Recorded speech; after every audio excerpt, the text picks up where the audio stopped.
Hallelujah.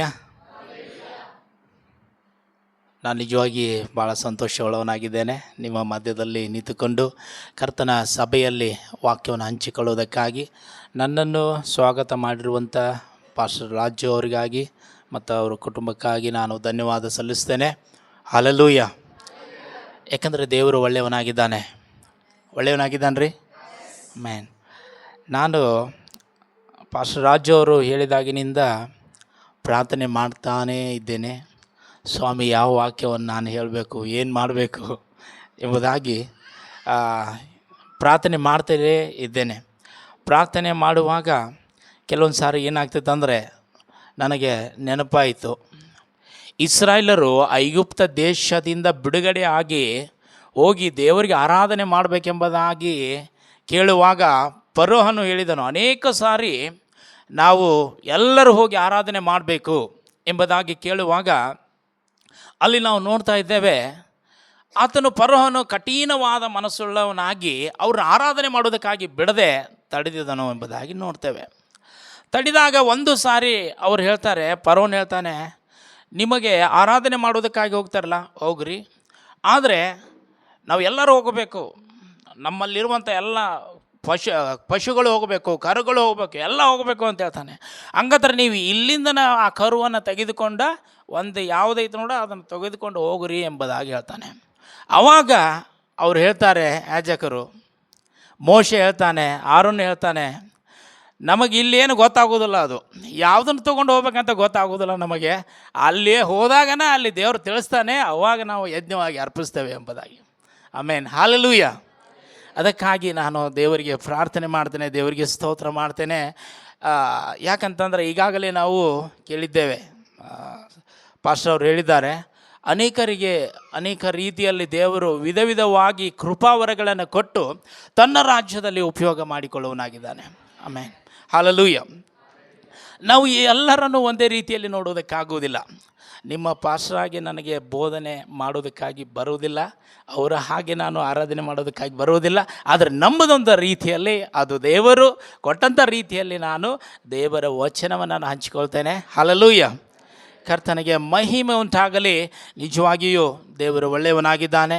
ಈಗಾಗಲೇ ಹೇಳಿರುವ ಪ್ರಕಾರವಾಗಿ ನಾವೆಲ್ಲರೂ ಕೂಡ, ರಾಜು ಮತ್ತು ಬಸವಣ್ಣವರು ಕೂಡ, ನಾವು ಅವರ ಕುಟುಂಬ ಎಲ್ಲರೂ ನಾವು ಭಾಳಷ್ಟು ದಿವಸ ಕೂಡಿ ಇದ್ದವರಾಗಿದ್ದೇವೆ. ಯಾವಾಗಪ್ಪ ಅಂತಂದರೆ ರಕ್ಷಣೆ ಹೊಂದುವುದಕ್ಕಿಂತ ಮುಂಚೆ ಕೂಡ ನಾವು ಭಾಳಷ್ಟು ಪರಿಸ್ಥಿತಿಗಳಲ್ಲಿ, ಕಠಿಣವಾದ ಪರಿಸ್ಥಿತಿಗಳಲ್ಲಿ ಹಾದು ಬಂದವರಾಗಿದ್ದೇವೆ. ಆದರೆ ಆ ದಿನದಲ್ಲಿ ನಾನು ರಕ್ಷಣೆಯನ್ನು, ಒಂದು ಶುಭವಾರ್ತೆಯನ್ನು ಕೇಳಿರುವಂಥದ್ದು ನಮ್ಮ ಮಧ್ಯದಲ್ಲಿರುವಂಥ ಬಸವಣ್ಣವ್ರ ಮೂಲಕವಾಗಿ ನಾನು ಒಂದು ಸುವಾರ್ತೆಯನ್ನು ಕೇಳಿದ್ದೇನೆ. ದೇವರು ತನ್ನ ಪ್ರೀತಿಯನ್ನು ನನಗೆ ಒಂದು ಪ್ರಕಟಪಡಿಸಿ ರಕ್ಷಣೆಯನ್ನು ಕೊಟ್ಟು ಆ ಅನುಭವದಲ್ಲಿ ನಡೆಸಿ ದೇವರು ತನ್ನ ಸೇವೆಗೆ ಕರೆದು ಇದುವರೆಗೆ ದೇವರು ಅದ್ಭುತವಾಗಿ ಆತನು ನಡೆಸಿಕೊಂಡು ಬಂದಿದ್ದಾನೆ. ಅದಕ್ಕಾಗಿ ನಾನು ದೇವರನ್ನು ಸ್ತುತಿಸ್ತೇನೆ, ದೇವರನ್ನು ಘನಪಡಿಸ್ತೇನೆ. ಈ ಸಮಯದಲ್ಲಿ ಕರ್ತನ ವಾಕ್ಯವನ್ನು ನಾವು ನೋಡಿಕೊಳ್ಳೋಣ. ನಾವು ಪ್ರಾರ್ಥನೆ ಮಾಡಿಕೊಂಡು ಕರ್ತನ ವಾಕ್ಯಕ್ಕೆ ನಾವು ಹೋಗೋಣ. ಕರ್ತನೇ, ನೀನು ಒಳ್ಳೆಯವನಾಗಿದ್ದೀ ಸ್ವಾಮಿ. ಕರ್ತನೇ, ನಿನ್ನ ವಾಕ್ಯಕ್ಕೆ ನಾವು ವಿಧೇಯರಾಗುತ್ತೇವೆ. ನೀನು ಬೋಧಕನು ಸ್ವಾಮಿ, ನೀನು ಮಾತನಾಡು, ನಾವು ಕೇಳುತ್ತೇವೆ ಸ್ವಾಮಿ. ಕರ್ತನೇ, ಯಾಕಂದರೆ ಸ್ವಾಮಿ, ನೀನು ಮಾತ್ರ ಸರ್ವಜ್ಞಾನವುಳ್ಳ ದೇವರು, ಸರ್ವಶಕ್ತನಾದ ದೇವರು, ಎಲ್ಲ ಮನುಷ್ಯರನ್ನು ಪ್ರೀತಿಸುವ ದೇವರು, ಎಲ್ಲ ಮನುಷ್ಯರನ್ನು ಕಟ್ಟುವ ದೇವರು, ಕರುಣಿಸುವ ದೇವರು ಆಗಿದ್ದಿ ಸ್ವಾಮಿ. ನೀನೇ ಮಾತನಾಡು, ನಿನ್ನ ವಾಕ್ಯದಿಂದ ನಮ್ಮನ್ನು ಶುದ್ಧೀಕರಿಸು, ಬಲಪಡಿಸು. ಕರ್ತನೇ, ನಮ್ಮನ್ನು ನಿನ್ನ ಪ್ರೀತಿಯಲ್ಲಿ ಸೆಳೆದುಕೋ ಎಂಬುದಾಗಿ ನಾವು ಪ್ರಾರ್ಥಿಸ್ತೇವೆ ಸ್ವಾಮಿ. ಕರ್ತನೇ, ನೀನು ಹಾಗೆ ಮಾಡುತ್ತೆ, ಅದಕ್ಕಾಗಿ ಸ್ತೋತ್ರ. ಯೇಸು ಕ್ರಿಸ್ತನ ನಾಮದಲ್ಲಿ ಬೇಡಿ ಹೊಂದಿದ್ದೇವೆ ತಂದೆ. Amen, amen, amen. Hallelujah, hallelujah. ಇವತ್ತು ನಾವು ನಮ್ಮದೊಂದು ಸಾಕ್ಷಿ ಇರ್ಬೋದು, ನಿಮ್ಮದೊಂದು ಸಾಕ್ಷಿ ಇರ್ಬೋದು, ಎಲ್ಲರದ್ದು ಒಬ್ಬೊಬ್ಬರದ್ದು ವಿಧ ವಿಧವಾದ ಸಾಕ್ಷಿಯುಳ್ಳವರಾಗಿ ನಾವು ದೇವರ ಪ್ರೀತಿಯನ್ನು ಅನುಭವಿಸಿ ನಾವು ಕರ್ತನ ಸನ್ನಿಧಿಯಲ್ಲಿ ಕುಳಿತುಕೊಂಡು ಇವತ್ತು ಆರಾಧನೆ ಮಾಡ್ತಾ ಇದ್ದೇವೆ. ರಾಜನಿಗೆ ಕರ್ತನಿಗೆ ಆರಾಧನೆಯನ್ನು ಮಾಡ್ತಾ ಇದ್ದೇವೆ. ಹಾಲೆಲೂಯ. ಯಾಕಂತಂದರೆ ದೇವರ ಪ್ರೀತಿಯು ಅದು ಅದ್ಭುತವಾಗಿರುವಂಥ ಪ್ರೀತಿ ಆಗಿದೆ. ಇವತ್ತು ನಾನು ಇಲ್ಲಿ ಕುಳಿತಿರುವಂಥದ್ದು, ನಾನು ಯೇಸು ಕ್ರಿಸ್ತನನ್ನು ಹಿಂಬಾಲಿಸಿರುವಂಥದ್ದಕ್ಕೆ ಕಾರಣ ಏನಂತಂದರೆ ಆತನ ಪ್ರೀತಿ ಆಗಿದೆ. ಹಲ್ಲೆಲೂಯಾ. ಆತನು ನಮ್ಮನ್ನು ಪ್ರೀತಿಸಿದ್ದಾನೆ. ಆತನು ನನ್ನನ್ನು ಪ್ರೀತಿಸಿದ್ದರಿಂದ ನಾನು ಇಲ್ಲಿ ಇದ್ದೇನೆ ಎಂಬುದಾಗಿ ನಿಮ್ಮ ಪಕ್ಕದಲ್ಲಿದ್ದವ್ರಿಗೆ ಹೇಳ್ರಿ. ಆಮೇನ್.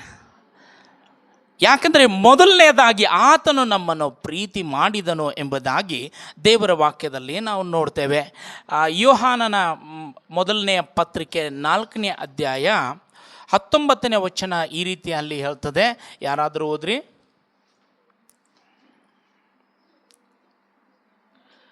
ಮೊದಲನೇ ಯೋಹಾನನ ಬರೆದ ಪತ್ರಿಕೆ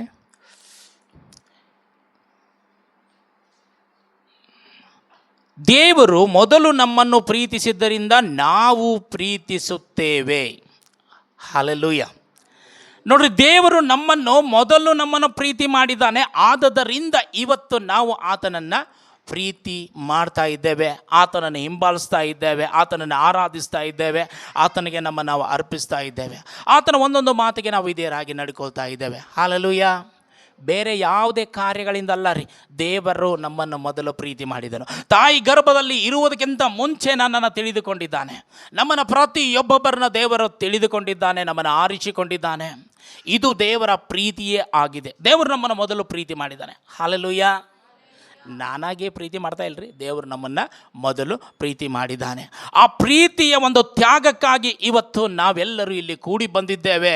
ಆ ಪ್ರೀತಿಯು ನಮ್ಮನ್ನು ಇನ್ನೂ ಕೂಡ ಪೋಷಣೆ ಮಾಡುತ್ತಾ, ಅದು ನಮ್ಮನ್ನು ನಡೆಸುತ್ತಾ ಇರುವಂಥದ್ದನ್ನು ನಾವು ಅನುಭವಿಸುವಂಥವರಾಗಿದ್ದೇವೆ. ಅದೇ ಒಂದು ಅಧ್ಯಾಯ 9ನೇ ವಚನವನ್ನು ನಾವು ನೋಡಿಕೊಳ್ತೇವೆ. ಯಾರಾದರೂ ಓದುವುದಾದರೆ ಓದ್ರಿ.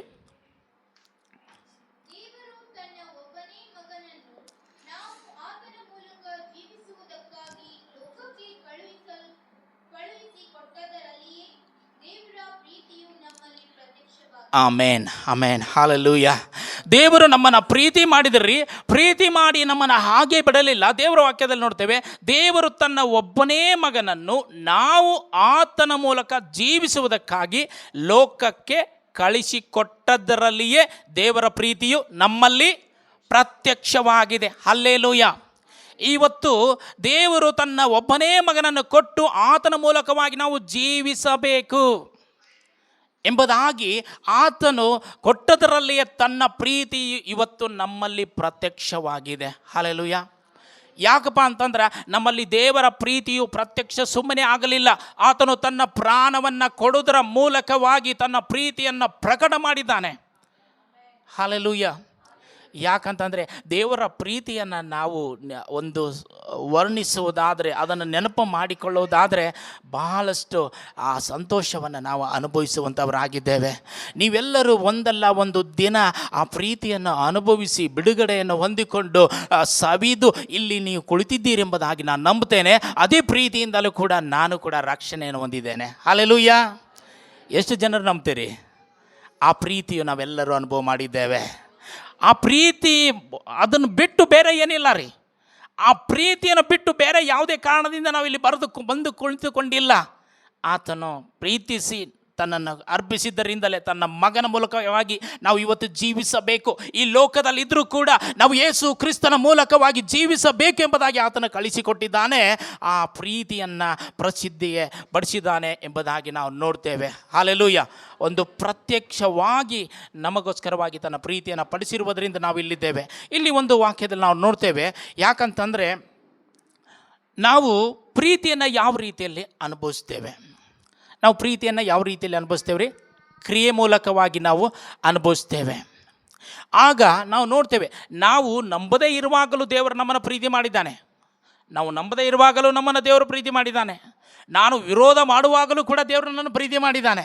ನಾ ಯೇಸು ಸ್ವಾಮಿನ ವಿರೋಧ ಮಾಡುವಾಗಲೂ, ನಾನು ಆತನಿಗೆ ಏನಲ್ಲ ಅನ್ನುವಾಗಲೂ ಕೂಡ ನನ್ನನ್ನು ಪ್ರೀತಿ ಮಾಡಿದ್ದಾನೆ. ಯಾಕಂದರೆ ಅದು ದೇವರ ಪ್ರೀತಿ ಆಗಿದೆ.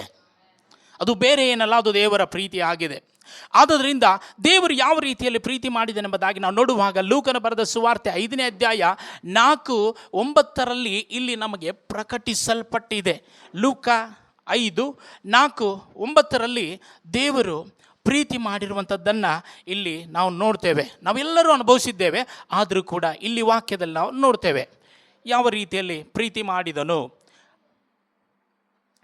ಓದ್ರಿ ಲೂಕ 5:4-9 ಓದ್ರಿ.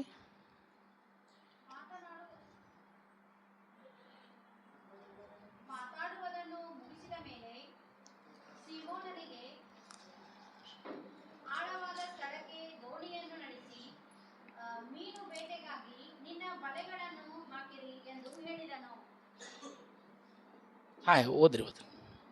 ಅದಕ್ಕೆ ಸೀಮೋನನು, ಗುರುವೇ, ನಾವು ರಾತ್ರಿಯೆಲ್ಲ ಪ್ರಯಾಸ ಪಟ್ಟರೂ ಏನೂ ಸಿಕ್ಕಲಿಲ್ಲ. ಆದರೆ ನಿನ್ನ ಮಾತಿನ ಮೇಲೆ ಬಲೆಗಳನ್ನು ಹಾಕುತ್ತೇನೆ ಅಂದನು. ಹಾಕಿದ ಮೇಲೆ ಮೀನುಗಳು ರಾಶಿ ರಾಶಿಯಾಗಿ ಸಿಕ್ಕಿಕೊಂಡು ಅವರ ಬಲೆಗಳು ಹರಿದು ಹೋಗುತ್ತಿದ್ದವು. ಆಗ ಅವರು ಮತ್ತೊಂದು ದೋಣಿಯಲ್ಲಿದ್ದ ತಮ್ಮ ಪಾಲುಗಾರರಿಗೆ, ನೀವು ಬಂದು ನಮಗೆ ಸಹಾಯ ಮಾಡಬೇಕೆಂದು ಸನ್ನೆ ಮಾಡಿದರು. ಅವರು ಬಂದು ಆ 2 ದೋಣಿಗಳಲ್ಲಿ ಮೀನುಗಳನ್ನು ತುಂಬಿಸಲು ಅವು ಮುಳುಗುವ ಹಾಗಾದವು. ಸಾಕ್ರಿ. ನಾವು ಎಲ್ಲ ವಾಕ್ಯದ ಭಾಗವನ್ನು ಓದಿಕೊಂಡು ಹೋಗ್ಬೇಕಂತಂದರೆ ಭಾಳಷ್ಟು ಸಮಯವಾಗ್ತದೆ. ಅದರ ವಿಷಯವನ್ನು ನಾವು ನೋಡಿಕೊಳ್ಳೋಣ. ಇಲ್ಲಿ ನಾವು ನೋಡ್ತಾ ಇದ್ದೇವೆ, ಯೇಸು ಸ್ವಾಮಿಯು ಎಲ್ಲ ಜನರಿಗೆ ಆತನು ಬೋಧನೆ ಮಾಡ್ತಾ ಇದ್ದಾನೆ. ಪರಲೋಕದ ರಾಜ್ಯದ ವಿಷಯವಾಗಿ ಆತನು ಬೋಧಿಸುವಂಥದ್ದನ್ನು ನಾವು ನೋಡ್ತೇವೆ. ಅಲ್ಲಿ ಬಂದಿರುವಂಥವರನ್ನು ಆತನು ಗುಣಪಡಿಸಿದನು ಎಂಬುದಾಗಿ ನಾವು ನೋಡ್ತಾ ಇದ್ದೇವೆ. ಆದರೆ ಆತನು ಮಾತನಾಡುವುದನ್ನು ಮುಗಿಸಿದ ಮೇಲೆ, ಯಾಕಂತಂದರೆ ಅಲ್ಲಿ ಅವರು ಪಾಪ ಮೇನ ಹಿಡಿಯುವುದಕ್ಕಾಗಿ ಬಂದಿದ್ದಾರೆ. ಮೇನ ಹಿಡಿಯುವುದಕ್ಕಾಗಿ ಬಂದು ಮೇನ ಸಿಕ್ಕದೇ ಇರುವ ಕಾರಣ ಒಂದು ನಿರಾಸೆ ಉಳ್ಳವರಾಗಿದ್ದಾರೆ. ಇನ್ನು ಮುಂದೆ ಏನು ಎಂಬುದಾಗಿ ಚಿಂತೆ ಉಳ್ಳವರಾಗಿದ್ದಾರೆ. ಆದ್ದರಿಂದ ಅವರ ಹೃದಯವನ್ನು ಬಲ್ಲಂಥ ದೇವರು ಆತನು ಏನು ಮಾಡಿದನಂದರೆ, ತಾನು ದೇವರ ರಾಜ್ಯದ ಸುವಾರ್ತೆಯನ್ನು ಸಾರಿ ಅವರಿಗೆ ಅವರ ಅವಶ್ಯಕತೆಗಳು ಏನು ಬೇಕಾಗಿದೆ, ಅವರಿಗೆ ಪೋಷಣೆಗೋಸ್ಕರ ಏನು ಬೇಕಾಗಿದೆ, ಅವರ ಜೀವನಕ್ಕೋಸ್ಕರ ಏನು ಬೇಕಾಗಿದೆ ಎಂಬುದಾಗಿ ತಿಳಿದುಕೊಂಡವನಾಗಿ ಆತನು ಹೇಳ್ತಾ ಇದ್ದಾನೆ. ಏನಂತ ಹೇಳ್ತಾ ಇದ್ದಾನೆ ಅಂದರೆ, ಆಳವಾದ ಸ್ಥಳಕ್ಕೆ, ಸಿಮೋನನಿಗೆ ಆಳವಾದ ಸ್ಥಳಕ್ಕೆ ದೋಣಿಯನ್ನು ನಡೆಸಿ ಮೀನು ಬೇಟೆಗಾಗಿ ನಿಮ್ಮ ಬಲೆಗಳನ್ನು ಹಾಕಿರಿ ಎಂದು ಹೇಳಿದನು. ಹಲ್ಲೆಲೂಯ. ದೇವರು ನಮ್ಮ ಅವಶ್ಯಕತೆಗಳನ್ನು ಪೂರೈಸುವಂಥ ದೇವರಾಗಿದ್ದಾನೆ. ದೇವರು ನಮ್ಮನ್ನು ಬರೀ ಪ್ರೀತಿ ಮಾಡುವಂಥವನು ಅಷ್ಟೇ ಅಲ್ಲ, ನಮಗೆ ಬೋಧಿಸುವಂಥವನು ಅಷ್ಟೇ ಅಲ್ಲ, ನಮ್ಮ ಪರಿಸ್ಥಿತಿಗಳನ್ನು ನೋಡುವಂಥವನಾಗಿದ್ದಾನೆ. ನಮ್ಮ ಪರಿಸ್ಥಿತಿಗಳನ್ನು ಸಂಧೈಸುವಂಥ ದೇವರಾಗಿದ್ದಾನೆ ಆತನು. ಅದಕ್ಕಾಗಿ ಆ ಪೇತ್ರನ ಅವರು ಬಂದಿರುವಂಥ ಜನರನ್ನು ನೋಡಿ ಆತನು ಹೇಳ್ತಾ ಇದ್ದಾನೆ, ಅವರ ಹೃದಯ ಎದರ ಕಡೆ ಇದೆ ಎಂಬುದಾಗಿ. ಯಾಕಂದರೆ ನಾವೆಲ್ಲರೂ ಇಲ್ಲಿ ಬಂದು ಕೂತ್ಕೊಂಡಿರ್ತೇವೆ, ಆದರೆ ನಮ್ಮ ಪರಿಸ್ಥಿತಿ ನಮಗೆ ಗೊತ್ತು. ಹಲ್ಲೆಲೂಯ. ಹೌದ್ರಿ. ಆದರೆ ದೇವರು ನಮ್ಮ ಪರಿಸ್ಥಿತಿಗಳನ್ನು ಸಂಧಿಸುವಂಥವನಾಗಿದ್ದಾನೆ, ಅಲ್ಲಿ ಬಿಡುಗಡೆಯನ್ನು ಕೊಡುವಂಥವನಾಗಿದ್ದಾನೆ.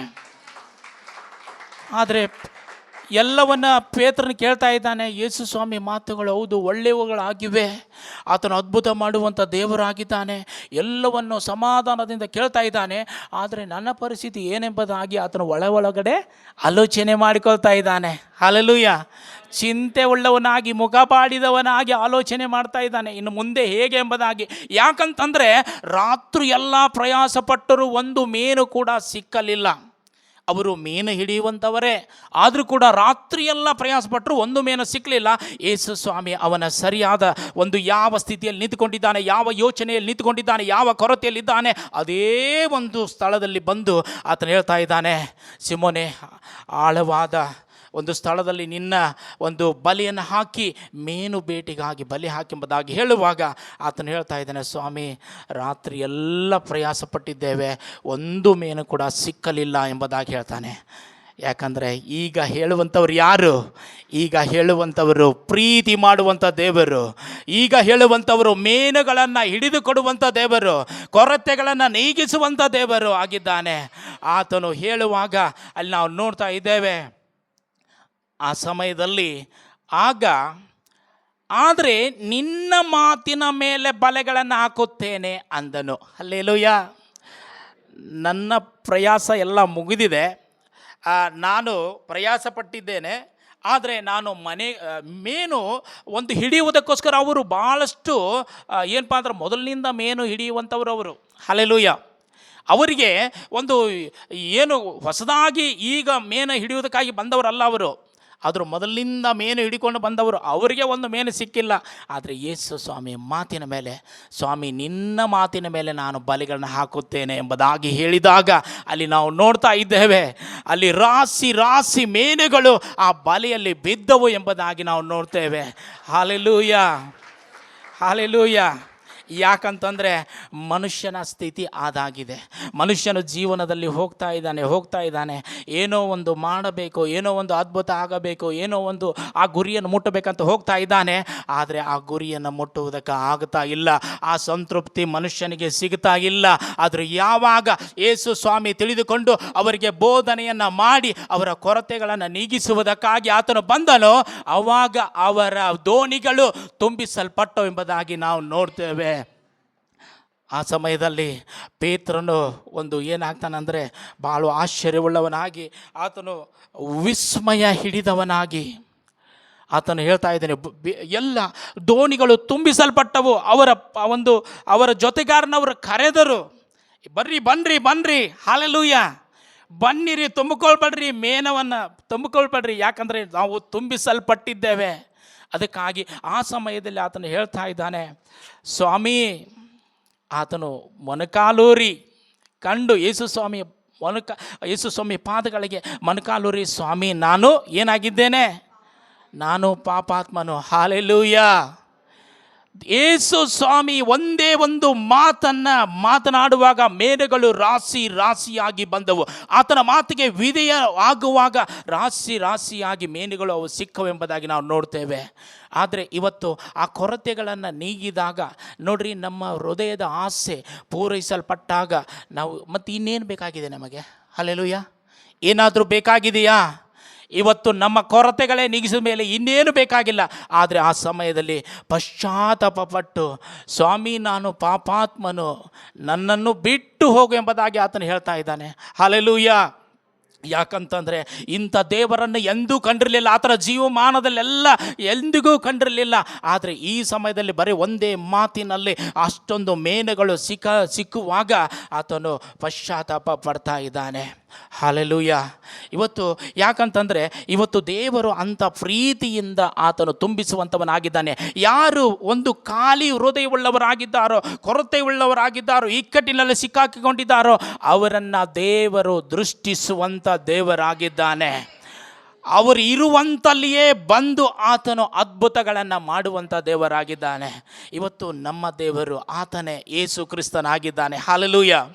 ಆತನ ಪ್ರೀತಿಯನ್ನು ತೋರಿಸುವಾಗ ಆತನು ಹೇಳ್ತಾ ಇದ್ದಾನೆ, ಆವಾಗ ಇವರು ಪಶ್ಚಾತ್ತಾಪಪಟ್ಟು ಈ ಶಿಷ್ಯರು ಯೇಸು ಸ್ವಾಮಿಯನ್ನು ಹಿಂಬಾಲಿಸುವುದಕ್ಕಾಗಿ ಪ್ರಾರಂಭ ಮಾಡಿದರು. ಹಲ್ಲೆಲೂಯಾ. ಅದರಂತೆ ಪ್ರಾರಂಭ ಮಾಡಿದರು. ಆದರೆ ಯೇಸು ಸ್ವಾಮಿ ಹೇಳ್ತಾ ಇದ್ದಾನೆ, ನಾನು ನಿನ್ನನ್ನು ಮನುಷ್ಯರನ್ನು ಹಿಡಿಯುವಂಥ ಬೆಸ್ತರನ್ನಾಗಿ ಮಾಡುತ್ತೇನೆ. ಹಲ್ಲೆಲೂಯಾ. ಆತನು ಯಾಕೆ ಹೇಳ್ತಾ ಇದ್ದಾನೆ ಅಂದರೆ, ನೀನು ಬರೇ ನಿನ್ನಷ್ಟಕ್ಕೆ ನೀನು ತುಂಬಿಸಲ್ಪಟ್ಟ ತಕ್ಷಣ ಇಷ್ಟಕ್ಕೆ ನೀನು ನಿಂತುಕೊಳ್ಳಕ್ಕೆ ಹೋಗಬೇಡ, ನಾನು ನಿನ್ನನ್ನು ಮನುಷ್ಯರನ್ನು ಹಿಡಿಯುವಂಥ ಬೆಸ್ತರನ್ನಾಗಿ ಮಾಡ್ತೇನೆ. ಅಂದರೆ ಏನಂತಂದರೆ, ನನ್ನ ಪ್ರೀತಿಯನ್ನು ನಾನು ಮಾಡಿರುವಂಥ ಕಾರ್ಯಗಳನ್ನು ಇನ್ನೂ ಅನೇಕರಿಗೆ ನೀನು ಮಾಡಬೇಕಾಗಿದೆ. ಅದಕ್ಕೋಸ್ಕರ ನಾನು ನಿನ್ನನ್ನು ಮನುಷ್ಯರನ್ನ ಹಿಡಿಯುವಂಥ ಬೆಸ್ತರನ್ನಾಗಿ ಮಾಡ್ತೇನೆ ಎಂಬುದಾಗಿ ಆತನು ಹೇಳಿದನೆಂಬುದಾಗಿ ನಾವು ನೋಡ್ತೇವೆ. ಹಲ್ಲೆಲೂಯಾ. ಆ ಸಮಯದಲ್ಲಿ ಆತನನ್ನು ಹಿಂಬಾಲಿಸುವುದಕ್ಕಾಗಿ ಶುರು ಮಾಡಿದರು. 12 ಮಂದಿಯನ್ನು ಆರಿಸಿಕೊಂಡು ಯೇಸು ಸ್ವಾಮಿ ಆತನು ಬೋಧಿಸುತ್ತಾ ದೇವರ ರಾಜ್ಯವನ್ನು ವಿಷಯದಲ್ಲಿ ಸುವಾರ್ತೆಯನ್ನು ಸಾರುತ್ತಾ ಹೋದನೆಂಬುದಾಗಿ ನಾವು ನೋಡ್ತೇವೆ. ಇವತ್ತು ನಾವು ಪೇತ್ರನು ಆ ಮೇನನ್ನು ಹಿಡಿದು ಕೊಟ್ಟ ತಕ್ಷಣ ಆತನು ಯೇಸು ಸ್ವಾಮಿಯನ್ನು ಹಿಂಬಾಲಿಸುವುದಕ್ಕಾಗಿ ಶುರು ಮಾಡಿದನು. ಆದರೆ ದೇವರು ಪ್ರೀತಿ ಮಾಡಿದ್ದರಿಂದ ಈತನು ಕೂಡ ಆತನನ್ನು ಪ್ರೀತಿಸುವುದಕ್ಕೆ ಪ್ರಾರಂಭ ಮಾಡಿದನು. ಆದರೆ ಆ ಪ್ರೀತಿಯು ಏನಾಗಬೇಕಾಗಿದೆ ಅಂದರೆ, ಆ ಪ್ರೀತಿಯು ಆಳವಾಗಿ ಬೆಳೆಯಬೇಕಾಗಿದೆ. ಹಲ್ಲೆಲೂಯಾ. ನಮ್ಮ ಪ್ರೀತಿಯು, ಯೇಸು ಸ್ವಾಮಿಯನ್ನು ಪ್ರೀತಿ ಮಾಡುವಂಥ ಪ್ರೀತಿಯು ಅದು ಬರೇ ಮೇನಿನಗೋಸ್ಕರವಾಗಿ ಅಲ್ಲ, ಮೇನನ್ನು ಹಿಡಿದು ಕೊಡ್ತಾನೆ ಅದಕ್ಕಾಗಿ ನಾನು ಹಿಂಬಾಲಿಸುತ್ತೇನೆ ಎಂಬುದಾಗಿ ಅಲ್ಲ. ಆದ್ದರಿಂದ ಆ ಪ್ರೀತಿ ಆಳವಾಗಿ ಬೆಳೆಯಬೇಕೆಂಬುದಾಗಿ ಯೇಸು ಸ್ವಾಮಿ ಆತನು ಬಯಸುವಂಥವನಾಗಿದ್ದಾನೆ. ಯಾಕಂತಂದರೆ ಆತನು ಪ್ರೀತಿಯುಳ್ಳ ದೇವರಾಗಿದ್ದಾನೆ, ಅವರನ್ನು ಪ್ರೀತಿಸುವಂಥ ದೇವರಾಗಿದ್ದಾನೆ. ದೇವರ ವಾಕ್ಯದಲ್ಲಿ ನಾವು ನೋಡ್ತೇವೆ. ಯಾಕಂತಂದರೆ ನಮ್ಮನ್ನು ಅದಕ್ಕೋಸ್ಕರವಾಗಿ ತನ್ನ ಪ್ರೀತಿಯನ್ನು ಸಾರುವುದಕ್ಕೋಸ್ಕರ ಕರೆದಿದ್ದಾನೆ. ಹಲ್ಲೆಲೂಯಾ. ದೇವರ ವಾಕ್ಯ ಹೇಳ್ತದೆ, ದೇವರು ಇಡೀ ಲೋಕವನ್ನು ಪ್ರೀತಿ ಮಾಡಿ ತನ್ನ ಒಬ್ಬನೇ ಮಗನನ್ನೇ ಕೊಟ್ಟನು. ಆತನನ್ನು ನಂಬುವಂಥ ಒಬ್ಬನಾದರೂ ನಾಶವಾಗದೆ ಎಲ್ಲರೂ ನಿತ್ಯ ಜೀವವನ್ನು ಪಡೆಯಬೇಕೆಂಬುದಾಗಿ ಕೊಟ್ಟನೆಂಬುದಾಗಿ ನಾವು ನೋಡುವಂಥವರಾಗಿದ್ದೇವೆ. ಹಲ್ಲೆಲೂಯಾ. ಆ ನಿತ್ಯ ಜೀವವನ್ನು ಹೊಂದಿಕೊಂಡವರಾಗಿ ನಾವು ಕರ್ತರ ಪ್ರೀತಿಯನ್ನು ಅನುಭವಿಸುವಂಥವರಾಗಿ ನಾವು ಪ್ರೀತಿಯನ್ನು ಸಾರುವಂಥವರಾಗಿ ಇರಬೇಕೆಂಬುದಾಗಿ ದೇವರು ನಮ್ಮನ್ನು ಕರೆದಿದ್ದಾನೆ ಹೊರತು ಆ ಪ್ರೀತಿಯನ್ನು ಅನುಭವಿಸಿ ದೇವರ ಕಾರ್ಯಗಳನ್ನು ಹೊಂದಿಕೊಂಡು ಕೊರತೆಗಳು ನೀಗಿಸಿ ಪಟ್ಟ ಮೇಲೆ ಇವತ್ತು ನಾವು ನೋಡ್ತಾ ಇದ್ದೇವೆ. ಆದರೆ ನೀವೆಲ್ಲರೂ ಹಾಗೆ ಅಲ್ಲ ಎಂಬುದಾಗಿ ನಾನು ತಿಳ್ಕೊಳ್ತೇನೆ. ಆದರೆ ಪ್ರತಿಯೊಬ್ಬ ನಾವು ನೋಡುವಾಗ ಭಾಳಷ್ಟು ಕಡೆಗಡೆ ನೋಡುವಾಗ ಅವರ ಕೊರತೆಗಳು ನೀಗುವವರೆಗೆ ಮಾತ್ರ ಯೇಸು ಸ್ವಾಮಿ ಕಡೆ ಬರ್ತಾರೆ. ಅವರ ಕೊರತೆಗಳು ನೀಗಿದ ಆದಮೇಲೆ ಅವರು ಬಾಯ್ ಬಾಯ್ ಎಂಬುದಾಗಿ ಹೇಳಿ ಹೋಗಿಬಿಡ್ತಾರೆ. ಆದರೆ ಇವತ್ತು ದೇವರು ಅದನ್ನು ಯಾವ ವಿಷಯದಲ್ಲಿ ನೋಡ್ತಾ ಇದ್ದಾನೆ ಅಂದರೆ, ನೀನು ನನ್ನನ್ನು ಪ್ರೀತಿ ಮಾಡುತ್ತೀಯಾ? ದೇವರು ನಮ್ಮನ್ನು ಪ್ರೀತಿ ಮಾಡಿದ್ದಾನೆ, ಆದರೆ ನಾನು ಯಾವ ರೀತಿಯಲ್ಲಿ ಪ್ರೀತಿಯನ್ನು ಮಾಡುವಂಥವನಾಗಿದ್ದೇನೆ ಎಂಬುದಾಗಿ ಇವತ್ತು ನಾವು ತಿಳಿದುಕೊಳ್ಳಬೇಕಾಗಿದೆ. ಕೀರ್ತನೆ 115 1ನೇ ವಚನದಲ್ಲಿ ನಾವು ನೋಡ್ತೇವೆ. ಇವತ್ತು ಅದಕ್ಕೋಸ್ಕರವಾಗಿ ನಾವು ಸ್ತುತಿಸಿ ಆರಾಧನೆ ಮಾಡುವಂಥವರಾಗಿದ್ದೇವೆ. ಕೀರ್ತನೆ 115 1 ವಚನ ಹೋದರೆ,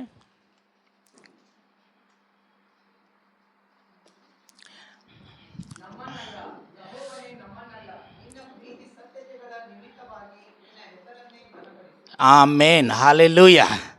ನಮ್ಮನ್ನಲ್ಲ ಯೆಹೋವನೇ, ನಮ್ಮನ್ನಲ್ಲ, ನಿನ್ನ ಪ್ರೀತಿ ಸತ್ಯತೆಗಳ ನಿಮಿತ್ತವಾಗಿಯೇ ನಿನ್ನ ಹೆಸರನ್ನೇ ಘನಪಡಿಸು. ಇವತ್ತು ನಾವೆಲ್ಲರೂ ಆತನ ಒಂದು ನಾಮವನ್ನು ಘನಪಡಿಸುವುದಕ್ಕಾಗಿ, ಆತನ ಪ್ರೀತಿ ಸತ್ಯತೆಗಳ ನಿಮಿತ್ತವಾಗಿ ಆತನನ್ನು ಘನಪಡಿಸುವುದಕ್ಕಾಗಿ ನಮ್ಮನ್ನು ದೇವರು ಆರಿಸಿಕೊಂಡಿದ್ದಾನೆ.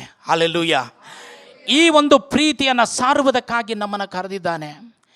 ಇವತ್ತು ನಾವು ಒಂದಲ್ಲ ಒಂದು ರೀತಿಯಲ್ಲಿ ನಾವು ಪ್ರೀತಿಯಲ್ಲಿ ಬೆಳೆಯುವಂಥವರಾಗಿದ್ದೇವೆ. ನಾವು ಯೇಸು ಸ್ವಾಮಿನ ಯಾವ ರೀತಿಯಲ್ಲಿ ಪ್ರೀತಿ ಮಾಡ್ತಾ ಇದ್ದೇವೆ? ಹಲ್ಲೆಲೂಯಾ. ಇವತ್ತು ನಾವು ಯೇಸು ಸ್ವಾಮಿನ ಪ್ರೀತಿ ಮಾಡ್ತಾ ಇದ್ದೇವೆ ಎಂಬುದಾಗಿ ಯಾವುದರ ಮೂಲಕವಾಗಿ ನಾವು ತೋರಿಸಿಕೊಡುವಂಥವರಾಗಿದ್ದೇವೆ? ಯಾಕಂದರೆ ದೇವರ ಮೇಲೆ ಇರುವಂಥ ಪ್ರೀತಿಯು ಅದು ನಮಗೆ ಒಂದು ಅಳತೆ ಮಾಡಲ್ಪಡ್ತದೆ. ಹಲ್ಲೆಲೂಯಾ. ಅಳತೆ ಮಾಡಲ್ಪಡ್ತದೆ. ಯಾವಾಗ ಅಳತೆ ಮಾಡಲ್ಪಟ್ಟಿತ್ತು ಎಂಬುದಾಗಿ ನಾವು ನೋಡುವಾಗ, ಯೇಸು ಸ್ವಾಮಿಯು ಇಲ್ಲಿ ಮರಿಯಳನ್ನು ಪ್ರೀತಿ ಮಾಡಿ ಅವಳ ಪಾಪಗಳನ್ನೆಲ್ಲ ಕ್ಷಮಿಸಿಬಿಟ್ಟನು.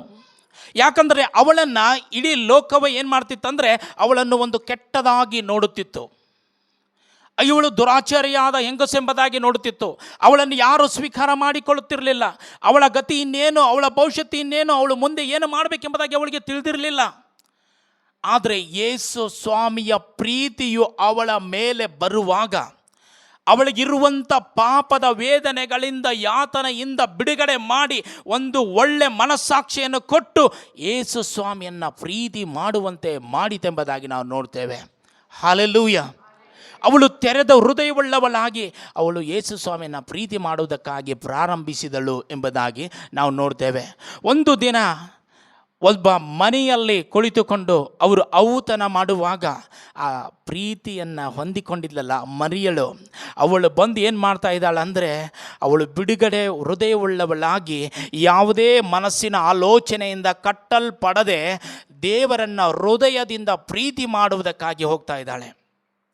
ಯಾವ ರೀತಿಯಲ್ಲಿ ಅಂತ ನೋಡುವಾಗ ಸುಗಂಧ ತೈಲವನ್ನು ತೆಗೆದುಕೊಂಡವಳಾಗಿ ಅವಳು ಕಣ್ಣೀರಿನಿಂದ ಅಳುತ್ತಾ, ದೇವರೇ, ನನ್ನ ಪಾಪಗಳನ್ನು ನೀನು ಕ್ಷಮಿಸಿದೆಯಲ್ಲ ಸ್ವಾಮಿ. ಎಲ್ಲರೂ ನನ್ನನ್ನು ತಿರಸ್ಕಾರ ಮಾಡಿದರು, ಎಲ್ಲರೂ ನನ್ನನ್ನು ಬೈದರು, ಎಲ್ಲರೂ ನನ್ನನ್ನು ದಂಡಿಸಿದರು. ಅಲ್ಲಿ ಬಂದಿದ್ದರು, ಏನು ಮಾಡೋದಕ್ಕಾಗಿ ಬಂದಿದ್ದರು ಅಂದರೆ, ಒಬ್ಬ ಸ್ತ್ರೀ ವ್ಯಭಿಚಾರದಲ್ಲಿ ಸಿಕ್ಕಾಕಿಕೊಂಡಾಗ ಅವಳನ್ನು ಕಲ್ಲು ಹೊಡೆದು ಕೊಲ್ಲಬೇಕೆಂಬುದಾಗಿ ಬಂದಿದ್ದರು.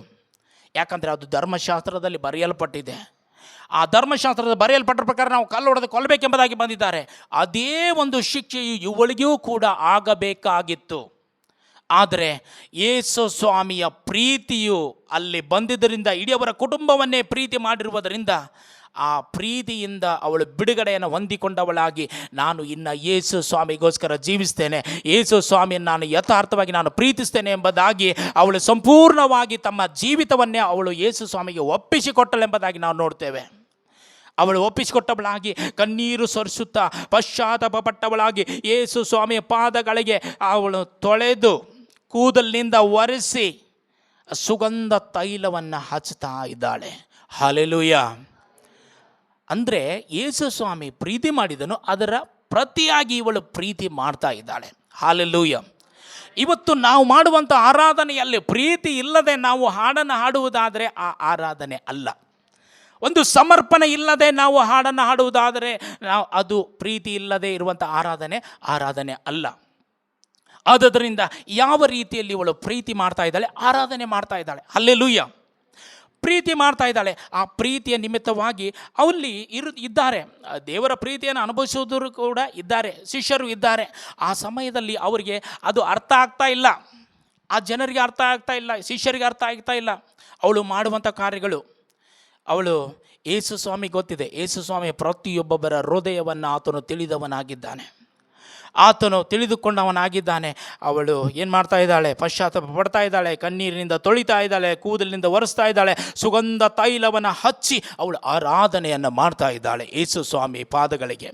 ಆರಾಧನೆ ಮಾಡುವಾಗ ಇಲ್ಲಿ ಪೇತ್ರನು ಹೇಳ್ತಾ ಇದ್ದಾನೆ, ತನ್ನ ಒಳಗಡೆ ಅನ್ಕೊಳ್ತಾ ಇದ್ದಾನೆ, ಈತನು ಪ್ರವಾದಿಯಾಗಿದ್ದರೆ ಈ ಹೆಂಗಸು ಯಾರೆಂಬುದಾಗಿ ತಿಳಿದುಕೊಳ್ಳುತ್ತಿದ್ದನು. ಹಾಗಾದರೆ ಇನ್ನೂ ಏನು ಯೋಚನೆ ಮಾಡ್ತಾ ಇದ್ದಾನೆ, ಇನ್ನೂ ಕೂಡ ತನ್ನ ಭಾವನೆಗಳ ತಕ್ಕ ಹಾಗೆ ಅಲ್ಲಿಯೇ ಇದ್ದಾನೆ ಹೊರತು ಇನ್ನೂ ಬಿಡುಗಡೆಯಿಂದ ಯೇಸು ಸ್ವಾಮಿನ ಪ್ರೀತಿ ಮಾಡಿ ಯೇಸು ಸ್ವಾಮಿನ ಹಿಂಬಾಲಿಸ್ತಾ ಇಲ್ಲ. ಇನ್ನೂ ಕೂಡ ಅದೇ ಸ್ವಭಾವ, ಇನ್ನೂ ಕೂಡ ಅದೇ ಒಂದು ಏನಪ್ಪ ಅಂದರೆ ನಡತೆಗಳು, ಯೋಚನೆಗಳು ಈ ರೀತಿಯಲ್ಲಿ ಇರುವುದರಿಂದ ಯೇಸು ಸ್ವಾಮಿ ಅಂದುಕೊಳ್ಳುವಾಗಲೇ ಹೇಳಿದನು, ಪೇತ್ರನೇ ಸ್ವಾಮಿ ಗುರುವೇ ಹೇಳುವುದು. ಆವಾಗ ಒಬ್ಬನು 500 ಹಣ, ಒಬ್ಬನು 50 ಹಣ ಯಜಮಾನನಿಗೆ ಕೊಡಬೇಕಾಗಿತ್ತು. ಆವಾಗ ಯಜಮಾನನು ಏನು ಮಾಡ್ತಾನಂದರೆ, ಈ 500 ಕೊಡುವುದಕ್ಕಾಗುವುದಿಲ್ಲ, 50 ರೂಪಾಯಿನೂ ಕೂಡ ಕೊಡುವುದಕ್ಕಾಗುವುದಿಲ್ಲ. ಹೀಗಾಗಿ ಯಜಮಾನನು ಏನು ಮಾಡ್ತಾನೆ, ಅವರನ್ನು ಕರುಣಿಸಿ ಪ್ರೀತಿಸಿ ಅವರೆಲ್ಲವನ್ನು ಬಿಟ್ಟು ಬಿಟ್ಟಾಗ ಹಾಗಾದರೆ ಯಾರು ಯಜಮಾನನನ್ನು ಹೆಚ್ಚಾಗಿ ಪ್ರೀತಿ ಮಾಡುವರು ಎಂಬುದಾಗಿ ಕೇಳಿದಾಗ ಆತನು ಸರಿಯಾಗಿ ಉತ್ತರ ಕೊಡ್ತಾನೆ, ಯಾರಿಗೆ ಹೆಚ್ಚಾಗಿ ಬಿಟ್ಟನೋ ಅವರೇ ಹೆಚ್ಚಾಗಿ ಪ್ರೀತಿ ಮಾಡುವರು ಎಂಬುದಾಗಿ. ಹಾಗಾದರೆ ಪೇತ್ರ, ನೀನು ಸರಿಯಾಗಿ ತೀರ್ಪು ಮಾಡಿದ್ದಿ, ಸರಿಯಾಗಿ ನೀನು ಹೇಳಿದ್ದಿ. ಆದುದರಿಂದ ಅಲ್ಲಿ ಯೇಸು ಸ್ವಾಮಿ ಅವಳ ಪ್ರೀತಿಯನ್ನು ಅಲ್ಲಿ ಅಳತೆ ಮಾಡಿ ತೋರಿಸ್ತಾ ಇದ್ದಾನೆ. ಆತನು ಹೇಳ್ತಾ ಇದ್ದಾನೆ, ಹಾಗಾದರೆ ಇವಳ ಪಾಪಗಳು ಎಷ್ಟಾದರೂ ಕೂಡ ಅವು ಕ್ಷಮಿಸಲ್ಪಟ್ಟಿವೆ. ಇವಳು ಬಂದಾಗಿನಿಂದ ನನ್ನನ್ನು ಪ್ರೀತಿ ಮಾಡ್ತಾ ಇದ್ದಾಳೆ, ಇವಳು ಹೃದಯವನ್ನು ತೆರೆದು ಆರಾಧನೆ ಮಾಡ್ತಾ ಇದ್ದಾಳೆ, ಇವಳು ತಾನು ಅರ್ಪಿಸಿ ಇವಳು ಆರಾಧನೆ ಮಾಡ್ತಾ ಇದ್ದಾಳೆ. ಆದರೆ ಆ ಆರಾಧನೆ ವಿಷಯ, ಸಮರ್ಪಣೆ ವಿಷಯ ನೀವು ತಿಳಿದುಕೊಂಡಿಲ್ಲ. ಆದರೆ ನೀನು ಆ ರೀತಿಯಲ್ಲಿ ಪ್ರೀತಿ ಮಾಡಲಿಲ್ಲ ನನ್ನನ್ನು. ಪೇತ್ರನಿಗೆ ಹೇಳ್ತಾ ಇದ್ದಾನೆ, ನೀನು ಆ ರೀತಿಯಲ್ಲಿ ನನ್ನನ್ನು ಪ್ರೀತಿ ಮಾಡಲಿಲ್ಲ ಎಂಬುದಾಗಿ. ಅಂದರೆ ಯೇಸು ಸ್ವಾಮಿಯಲ್ಲಿ ಹೋಲಿಸ್ತಾ ಇದ್ದಾನೆ, ನೀನು ತೋರಿಸಿರುವಂಥ ಪ್ರೀತಿ ಎಷ್ಟಿದೆ, 50ರಷ್ಟು ಮಾತ್ರ ಇದೆ. 500ರಷ್ಟು ಪ್ರೀತಿ ಯಾರ್ದಿದೆ, ಆ ಮರಿಯಳದಾಗಿದೆ. ಹಲ್ಲೆಲೂಯಾ. ಆದರೆ ಇವತ್ತು ಯಥಾರ್ಥವಾಗಿ ಪ್ರೀತಿ ಮಾಡುವಂಥವರನ್ನು ದೇವರು ಗೌರವಿಸುವಂಥವನಾಗಿದ್ದಾನೆ, ಆಶೀರ್ವಾದ ಮಾಡುವವನಾಗಿದ್ದಾನೆ, ಅವರನ್ನು ಕರೆಯುವಂಥವರನ್ನಾಗಿದ್ದಾನೆ. ಹಲ್ಲೆಲೂಯಾ. ಇವತ್ತು ನಾವು ಯಾವುದೇ ಕಪಟವಿಲ್ಲದೆ ದೇವರನ್ನು ಆರಾಧಿಸಬೇಕಾಗಿದೆ. ಇವತ್ತು ನಾವು ಶುಭ ವಾರ್ತೆಯನ್ನು ಸಾರಬೇಕಾಗಿದೆ. ದೇವರ ಪ್ರೀತಿ ನೀತಿಗಳನ್ನು ಕುರಿತೇ ನಾವು ಸಾರಬೇಕಾಗಿದೆ. ನಮ್ಮನ್ನಲ್ಲ ಕರ್ತನೆ, ನಮ್ಮನ್ನಲ್ಲ, ನಿನ್ನ ಪ್ರೀತಿ ನೀತಿಗಳನ್ನು ಕುರಿತೇ ಘನಪಡಿಸು, ನಿನ್ನ ನಾಮವನ್ನೇ ಘನಪಡಿಸುತ್ತೇವೆ ಎಂಬುದಾಗಿ. ಇವತ್ತು ಕೂಡ ನಮ್ಮ ಪ್ರೀತಿಯನ್ನು ನಮ್ಮನ್ನು ನೋಡುವಾಗ ನಾವು ಯಾವ ರೀತಿಯಲ್ಲಿ ಇದ್ದೇವೆ, ಇದು ಭಾಳಷ್ಟು ಪ್ರಾಮುಖ್ಯವಾಗುತ್ತದೆ. ದೇವರು ನಮ್ಮನ್ನು ನೋಡುವಾಗ ಯಾವ ರೀತಿಯಲ್ಲಿ ನಾವು ಕಂಡು ಬರುತ್ತೇವೆ, ಪೇತ್ರನ ಹಾಗೆ ಕಂಡು ಬರುತ್ತೇವೋ ಅಥವಾ ಮರಿಯಳ ಹಾಗೆ ನಾವು ಕಂಡು ಬರುವಂಥವರಾಗಿದ್ದೇವೋ, ಇವತ್ತು ನಮ್ಮನ್ನು ನಾವು ಪರೀಕ್ಷೆ ಮಾಡಿಕೊಳ್ಳುವಂಥವರಾಗಿರಬೇಕು. ಅದಕ್ಕಾಗಿ ಯೇಸು ಸ್ವಾಮಿ ಯಥಾರ್ಥವಾದ ಪ್ರೀತಿಯಿಂದ ನಮ್ಮೆಲ್ಲರನ್ನು ಕೂಡ ಪ್ರೀತಿ ಮಾಡುವವನಾಗಿದ್ದಾನೆ, ನಮ್ಮ ಕೊರತೆಯನ್ನು ಸಂಧಿಸುವವನಾಗಿದ್ದಾನೆ, ನಮ್ಮನ್ನು ಬಿಡುಗಡೆ ಮಾಡುವಂಥವನಾಗಿದ್ದಾನೆ. ಇವತ್ತು ದೇವರ ಪ್ರೀತಿಯಿಂದಲೇ ನಾವು ಇಲ್ಲಿ ಬಂದು ನಿಂತುಕೊಂಡಿದ್ದೇವೆ, ಇದಕ್ಕೆ ಬೇರೆ ಏನೂ ಇಲ್ಲ ರೀ. ಹಲ್ಲೆಲೂಯಾ. ನಾನು ಒಳ್ಳೆಯವನಂತಲ್ಲ, ನಾನು ಏನೋ ಭಾಳಷ್ಟು ಪ್ರಯಾಸ ಪಟ್ಟಿದ್ದೇನೆ ಎಂಬುದಾಗಿ ಅಲ್ಲ.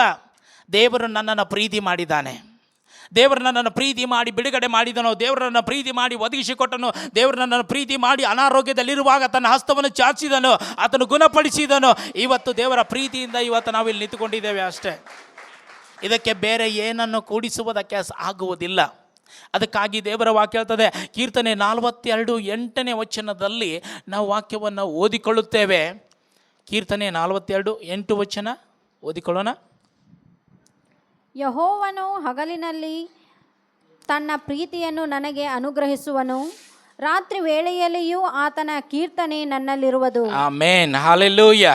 ನನ್ನ ಜೀವಾಧಾರಕನಾದ ದೇವರನ್ನು ಪ್ರಾರ್ಥಿಸುವೆನು. Amen, amen. ಸಾಕ್ರಿ. ನೋಡ್ತಾ ಇವೆ ದೇವರ ವಾಕ್ಯ, ಯೆಹೋವನು ಹಗಲಿನಲ್ಲಿ ತನ್ನ ಪ್ರೀತಿಯನ್ನು ನನಗೆ ಅನುಗ್ರಹಿಸುವನು. ನಮ್ಮ ಕೊರತೆಗಳು ಏನೇ ಇರ್ಬೋದು, ನಮ್ಮ ಪರಿಸ್ಥಿತಿಗಳು ಏನೇ ಇರ್ಬೋದು, ದೇವರು ನಮ್ಮನ್ನು ಪ್ರತಿಯೊಬ್ಬೊಬ್ಬರನ್ನು ನೋಡುತ್ತಾ ತನ್ನ ಹಸ್ತವನ್ನು ಚಾಚಿ, ತನ್ನ ಪ್ರೀತಿ ಹಸ್ತವನ್ನು ಚಾಚಿ ನಮಗೆ ಅನುಗ್ರಹಿಸುವನಾಗಿದ್ದಾನೆ. ಹಲ್ಲೆಲೂಯಾ. ಆವಾಗ ನಾವು ನೋಡ್ತಾ ಇದ್ದೇವೆ, ಅನುಗ್ರಹಿಸುವನು, ರಾತ್ರಿ ವೇಳೆಯಲ್ಲಿಯೂ ಆತನ ಕೀರ್ತನೆ ನನ್ನಲ್ಲಿರುವುದು. ಎದಕ್ಕಾಗಿ ಇರುವುದು? ದೇವರು ನನ್ನ ಕೊರತೆಗಳು ನೀಗಿಸಿದ್ದಾನೆ, ದೇವರು ನನ್ನ ಹೃದಯದ ಆಶೆಗಳನ್ನು ನೆರವೇರಿಸಿದ್ದಾನೆ. ಅದಕ್ಕಾಗಿ ದೇವರೇ ನಿನಗೆ ಸ್ತೋತ್ರ, ನಿನಗೆ ಸ್ತೋತ್ರ ಎಂಬುದಾಗಿ ನಾವು ಆರಾಧನೆಯನ್ನು ಮಾಡುವಂಥವರಾಗಿದ್ದೇವೆ. ಅಂಥ ಮನುಷ್ಯರು ಇವತ್ತು ನಾವಾಗಿದ್ದೇವ. ದೇವರು ಮಾಡಿರುವಂಥ ಕಾರ್ಯಗಳಿಗಾಗಿ ಪ್ರತಿಕ್ರಿಯೆಯಾಗಿ ನಾವು ದೇವರನ್ನು ಪ್ರೀತಿಸಿ ಸ್ತುತಿಸಿ ಕೊಂಡಾಡುವಂಥವರು ನಾವು ಆಗಿದ್ದೇವ. ಹಲ್ಲೆಲೂಯಾ. ಅದಕ್ಕಾಗಿ ನಾವು ದೇವರನ್ನು ಆರಾಧನೆ ಮಾಡುವಂಥದ್ದು ಅದು ಬರೀ ಒಂದು ದಿವಸದಕ್ಕೆ ಸೀಮಿತವಾಗಿರುವಂಥದ್ದಲ್ಲ.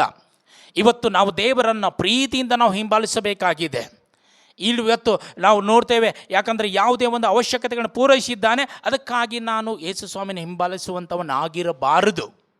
ನಾವು ಯಥಾರ್ಥವಾಗಿ ಯೇಸು ಸ್ವಾಮಿನ ಪ್ರೀತಿ ಮಾಡುವಂಥವರಾಗಿರಬೇಕು. ಅದಕ್ಕಾಗಿ ಆತನು ಹೇಳ್ತಾ ಇದ್ದಾನೆ, ನನ್ನ ಜೀವಾಧಾರಕನಾದ ದೇವರನ್ನು ಪ್ರಾರ್ಥಿಸುವೆನು. ಹಲ್ಲೆಲೂಯಾ. ಯಾಕಂದರೆ ನನ್ನ ದೇವರು ನನ್ನ ಜೀವದ ಆಧಾರವಾಗಿದ್ದಾನೆ. ಆತನಿಲ್ಲಂದರೆ ನಾನು ಇಲ್ಲ, ಆತನಿದ್ದರೆ ನಾನು ಬದುಕ್ತೇನೆ. ಹಲ್ಲೆಲೂಯಾ. ಅದಕ್ಕಾಗಿ ನಾನು ಪ್ರೀತಿಸ್ತೇನೆ. ಹಲ್ಲೆಲೂಯಾ. ನಾವು ಹಾಗೆ ಪ್ರೀತಿಸುವಂಥವರಾಗಿದ್ದೇವೋ ಅಥವಾ ಬೇರೆ ರೀತಿಯಲ್ಲಿ ಪ್ರೀತಿಸುವಂಥವರಾಗಿದ್ದೇವೋ? ಹಲ್ಲೆಲೂಯಾ. ಎಷ್ಟು ಜನ ಹೇಳ್ತೀರಿ ನಾನು ಯಥಾರ್ಥವಾಗಿ ಪ್ರೀತಿ ಮಾಡ್ತಾ ಇದ್ದೇನಾ? ಹಲ್ಲೆಲೂಯಾ. ಇವತ್ತು ನಮ್ಮನ್ನು ನಾವು ಪರೀಕ್ಷೆ ಮಾಡಿಕೊಳ್ಳುವಂಥದ್ದು. ಅದಕ್ಕಾಗಿ ಸ್ವಾಮಿ ಕೇಳ್ತಾ ಇದ್ದಾನೆ, ಅದಕ್ಕಾಗಿ ಅಲ್ಲಿ ಅಳತೆ ಮಾಡಲ್ಪಡ್ತಾ ಇದೆ. ಇಲ್ಲಿ ನಾವು ನೋಡ್ತೇವೆ, ಯೇಸು ಸ್ವಾಮಿ ಅವರ ಕೊರತೆಗಳನ್ನು ನೀಗಿಸಿದನು. ಬರೀ ಇದು ಒಂದೇ ಸಾರಿ ಕೊರತೆಗಳನ್ನು ನೀಗಿಸಿರುವಂಥದ್ದಲ್ಲ. ಯೇಸು ಸ್ವಾಮಿ ಅದ್ಭುತಗಳನ್ನು ಮಾಡಿದನು. ಶಿಷ್ಯರು ಎಲ್ಲಿ ಹೋಗುತ್ತಾರೋ ಎಲ್ಲ ಕಡೆಗೆ ಹೋಗಿ ಜನರನ್ನು ಗುಣಪಡಿಸಿದನು. ಅವರ ಮೇಲೆ ಕನಿಕರವಿಟ್ಟು ಅವರನ್ನು ಗುಣಪಡಿಸಿದನು. ಎಲ್ಲ ರೀತಿಯಾದ ವ್ಯಾಧಿಗಳಿಂದ ಗುಣಪಡಿಸಿದನು, ಬೇನೆಗಳಿಂದ ಗುಣಪಡಿಸಿದನು. ಆಮೇಲೆ ಸಾವಿರ ಜನರ ಯೇಸು ಸ್ವಾಮಿನ ಹಿಂಬಾಲಿಸುವುದಕ್ಕಾಗಿ ಶುರು ಮಾಡಿದ್ದಾರೆ. ಹಲ್ಲೆಲೂಯಾ. ಸಾವಿರ ಜನರು. ಇವತ್ತು ನಾವೆಲ್ಲರೂ ಆ ಪ್ರೀತಿಯಿಂದಲೇ ಹಿಂಬಾಲಿಸುವಂಥವರಾಗಿದ್ದೇವೆ. ಹಲ್ಲೆಲೂಯಾ. ನಿಮ್ಮ ಪಕ್ಕದಲ್ಲಿದ್ದವ್ರಿಗೆ ಹೇಳ್ರಿ, ನಾನು ಆ ಪ್ರೀತಿಯಿಂದಲೇ ಹಿಂಬಾಲಿಸುವನಾಗಿದ್ದೇನೆ ಎಂಬುದಾಗಿ. ನಾನು ಕೂಡ ಯೇಸು ಸ್ವಾಮಿನ ಪ್ರೀತಿಸುವನಾಗಿದ್ದೇನೆ ಎಂಬುದಾಗಿ ಹೇಳ್ರಿ. ಆಮೇನ್, ಆಮೇನ್, ಆಮೇನ್. ಹಲ್ಲೆಲೂಯಾ. ನಾನು ಕೂಡ ಯೇಸು ಸ್ವಾಮಿನ ಪ್ರೀತಿ ಮಾಡುವಂಥವನಾಗಿದ್ದೇನೆ. ಆತನ ಪ್ರೀತಿಗೆ ಬದಲಾಗಿ ನಾವು ಏನು ಕೊಡೋದಕ್ಕಾಗೋದಿಲ್ಲ, ನಮ್ಮನ್ನು ನಾವೇ ಆತನಿಗೆ ಅರ್ಪಿಸಬೇಕಾಗಿದೆ. ಅದಕ್ಕಾಗಿ ನಾವು ನೋಡ್ತೇವೆ, ಈ ರೀತಿಯಲ್ಲಿ ಕಾರ್ಯಗಳನ್ನು ಮಾಡುವಾಗ ಈ ಪೇತ್ರನ ನಾವು ನೋಡ್ತೇವೆ, ಅವರಲ್ಲಿ ಒಂದು ಸ್ವಭಾವಗಳ ಬರುವಂಥದ್ದು ನಾವು ನೋಡ್ತೇವೆ. ಆ ಬಿಡುಗಡೆಯನ್ನು ಹೊಂದಿಕೊಳ್ಳದೆ ಇನ್ನೂ ಕೂಡ ಹಿಂಬಾಲಿಸ್ತಾ ಇದ್ದಾರೆ. ಅಲ್ಲಿ ಪೇತ್ರನ ಹೇಳ್ತಾ ಇದ್ದಾನೆ ಶಿಷ್ಯರಿಗೆ, ಒಬ್ಬ ಶಿಷ್ಯನು ಏನೋ ಮಾಡಿದರೆ ಅವನ ವಿಷಯದಲ್ಲಿ ಗುಣಗುಟ್ಟುವಂಥದ್ದು. ಇವ ದೊಡ್ಡವನ, ನಾನು ಮೊದಲು ಆರಿಸಿಕೊಂಡಿದ್ದಾನೆ, ನಾನು ಮೊದಲು ರಕ್ಷಣೆ ಹೊಂದಿದ್ದೀನಿ, ಇವು ದೊಡ್ಡವ. ನೋಡ್ರಿ, ನಾನು ಮೊದಲು ಹಿಂಗೆ ಯಾರು ದೊಡ್ಡವ್ರು ನೋಡೇ ಬಿಡೋ ಆಗತ್ರ ಚೀಟಿ ಹಾಕೊಂಡು ಬಾ ಎಂಬುದಾಗಿ. ಹಲ್ಲೆಲೂಯಾ.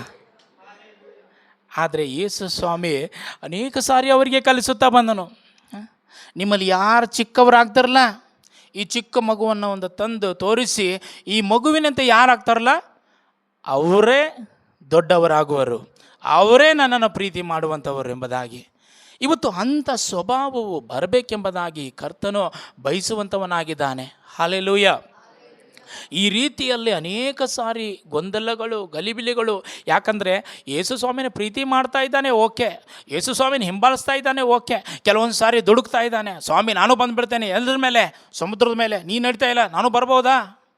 ಈ ತೋರಿಕೆ ವಿಷಯದಲ್ಲಿ ಭಾಳ ಆಸಕ್ತಿ ರೀ. ಹಲ್ಲೆಲೂಯಾ. ಯೇಸು ಸ್ವಾಮಿ ಏನು ಮಾಡ್ತಾನೆ, ನಾನು ಮಾಡಿಬಿಡ್ತೇನೆ.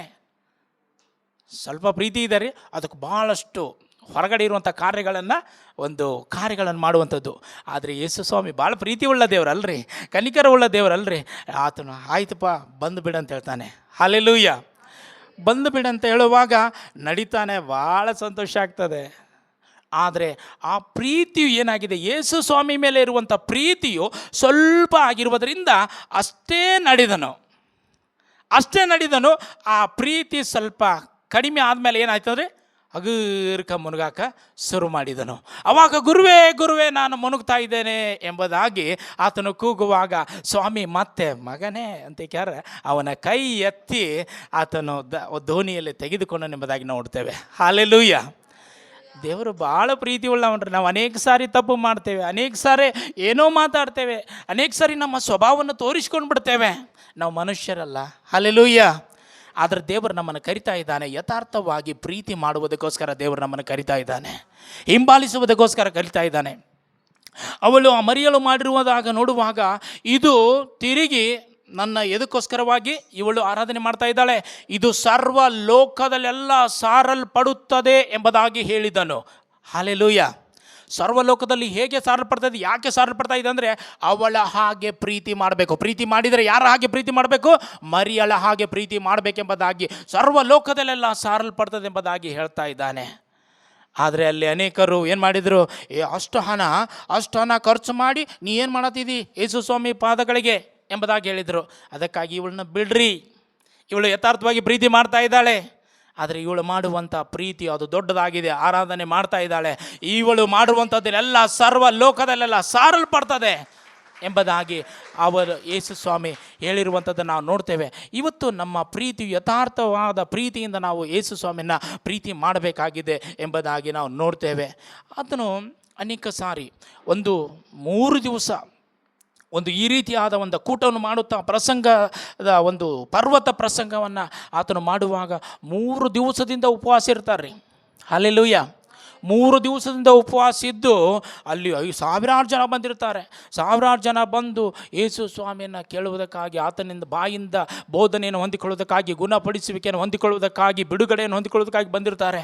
ಆಮೇಲೆ ಯೇಸು ಸ್ವಾಮಿ ಹೇಳ್ತಾನೆ, ಇವರನ್ನು ಹಾಗೇ ಕಳಿಸಿಬಿಟ್ರೆ ದಾರಿಯಲ್ಲಿ ಬಳಲಿ ಹೋಗಿಬಿಡ್ತಾರೆ, ಪಾಪ ನನ್ನ ಮಕ್ಕಳು ಎಂಬುದಾಗಿ ದೇವರು ಪ್ರೀತಿ ಮಾಡಿ ಏನು ಮಾಡ್ತಾನಂತಂದರೆ ಅವರಿಗೆ ಊಟವನ್ನು ಕೊಡಬೇಕೆಂಬುದಾಗಿ ಅಲ್ಲಿ ಪೇತ್ರನಿಗೆ ಹೇಳ್ತಾರೆ.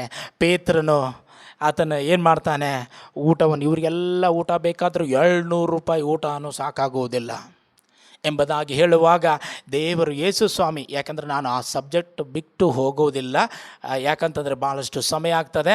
ಅಲ್ಲಿ ನಾವು ನೋಡ್ತೇವೆ ಯೇಸು ಸ್ವಾಮಿ ತನ್ನದೇ ಆಗಿರುವಂಥ ಕಾರ್ಯಗಳನ್ನು ಮಾಡಿ ಅದನ್ನು ಹೇಳಿ ಅವರನ್ನು ತೃಪ್ತಿಪಡಿಸಿದನು.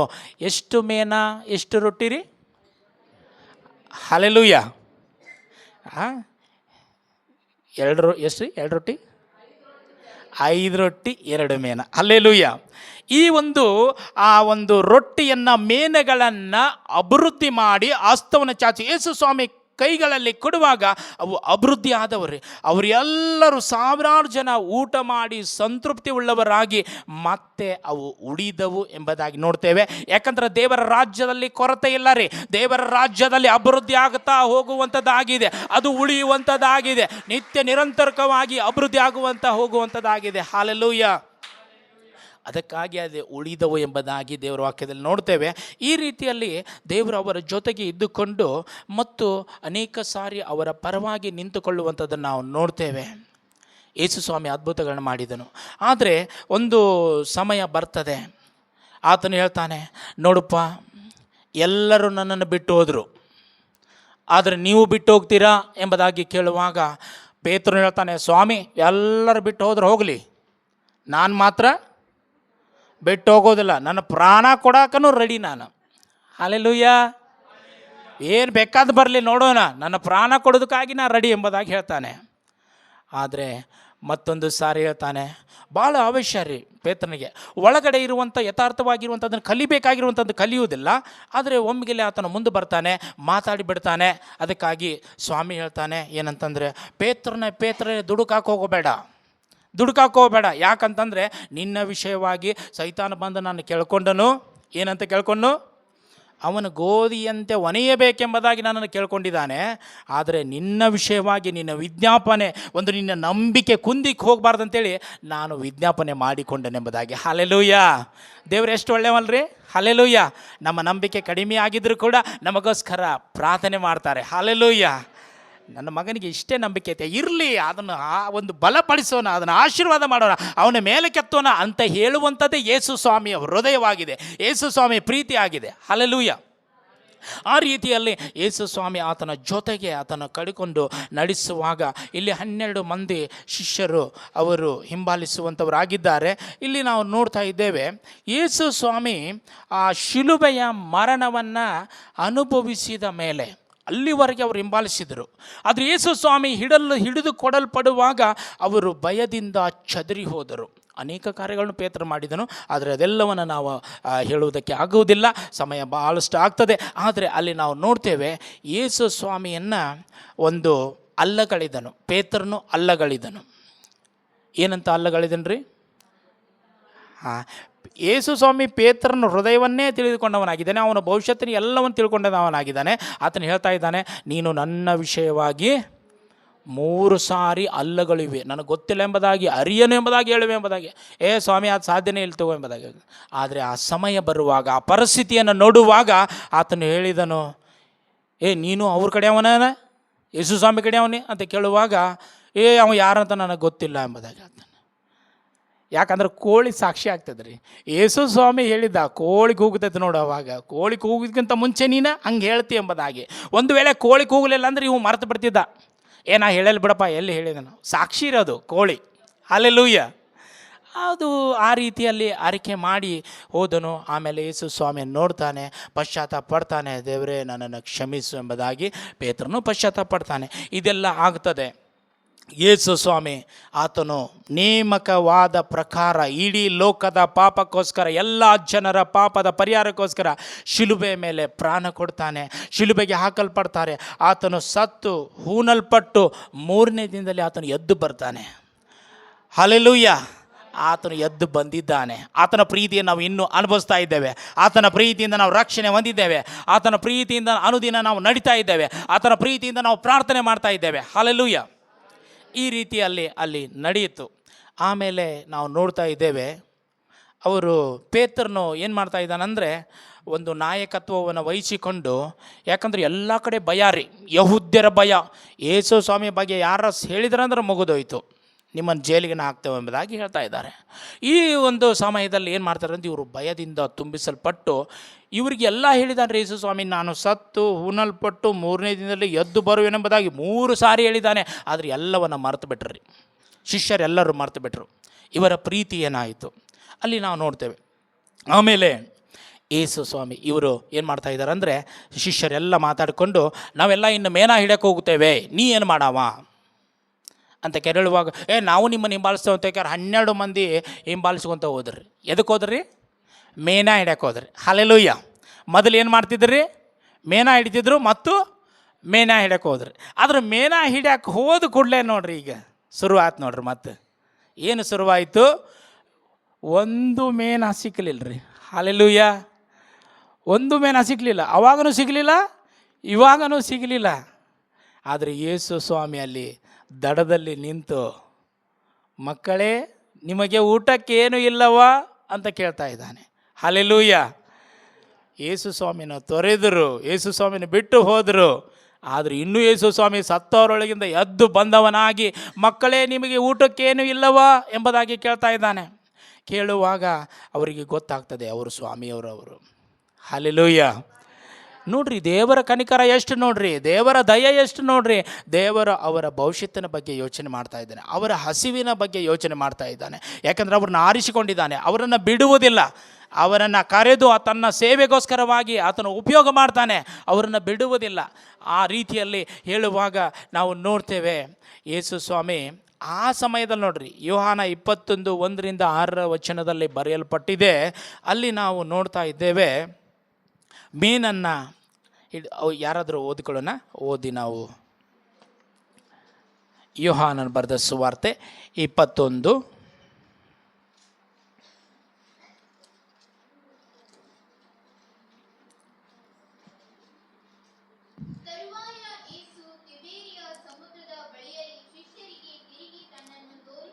ಆಮೇನ್.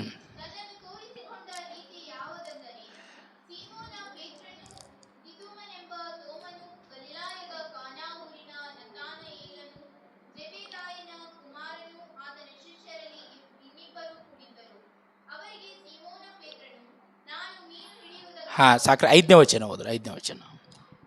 ಆಗ ಯೇಸು ಅವರನ್ನು, ಮಕ್ಕಳಿರ ಊಟಕ್ಕೆ ನಿಮಗೆ ಏನು ಇಲ್ಲವೇ ಎಂದು ಕೇಳಲು ಅವರು ಇಲ್ಲವೆಂದು ಉತ್ತರ ಕೊಟ್ಟರು.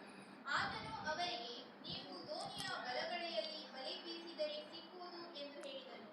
ಅವರು ಹಾಗೆ ಬೀಸಿದಾಗ ಮೀನುಗಳು ಬಹಳ ಹೆಚ್ಚಾಗಿ ಸಿಕ್ಕಿದ್ದರಿಂದ ಬಲೆಯನ್ನು ಎಳೆಯುವುದಕ್ಕೆ ಆಗದೆ ಹೋಯಿತು. ಆಮೇನ್, ಹಲ್ಲೆಲೂಯಾ. ನೋಡ್ರಿ, ಇವರು ಮೇನವನ್ನು ಹಿಡಿಯುವುದಕ್ಕೆ ಹೋದಾಗ ಅಲ್ಲಿ ಕೂಡ ಒಂದು ಮೇನು ಸಿಕ್ಕಲಿಲ್ಲ. ಇನ್ನು ಮುಂದೆ ಏನು ಮಾಡಬೇಕನ್ನುವಾಗ ಯೇಸು ಸ್ವಾಮಿಯೇ ಬಂದರು.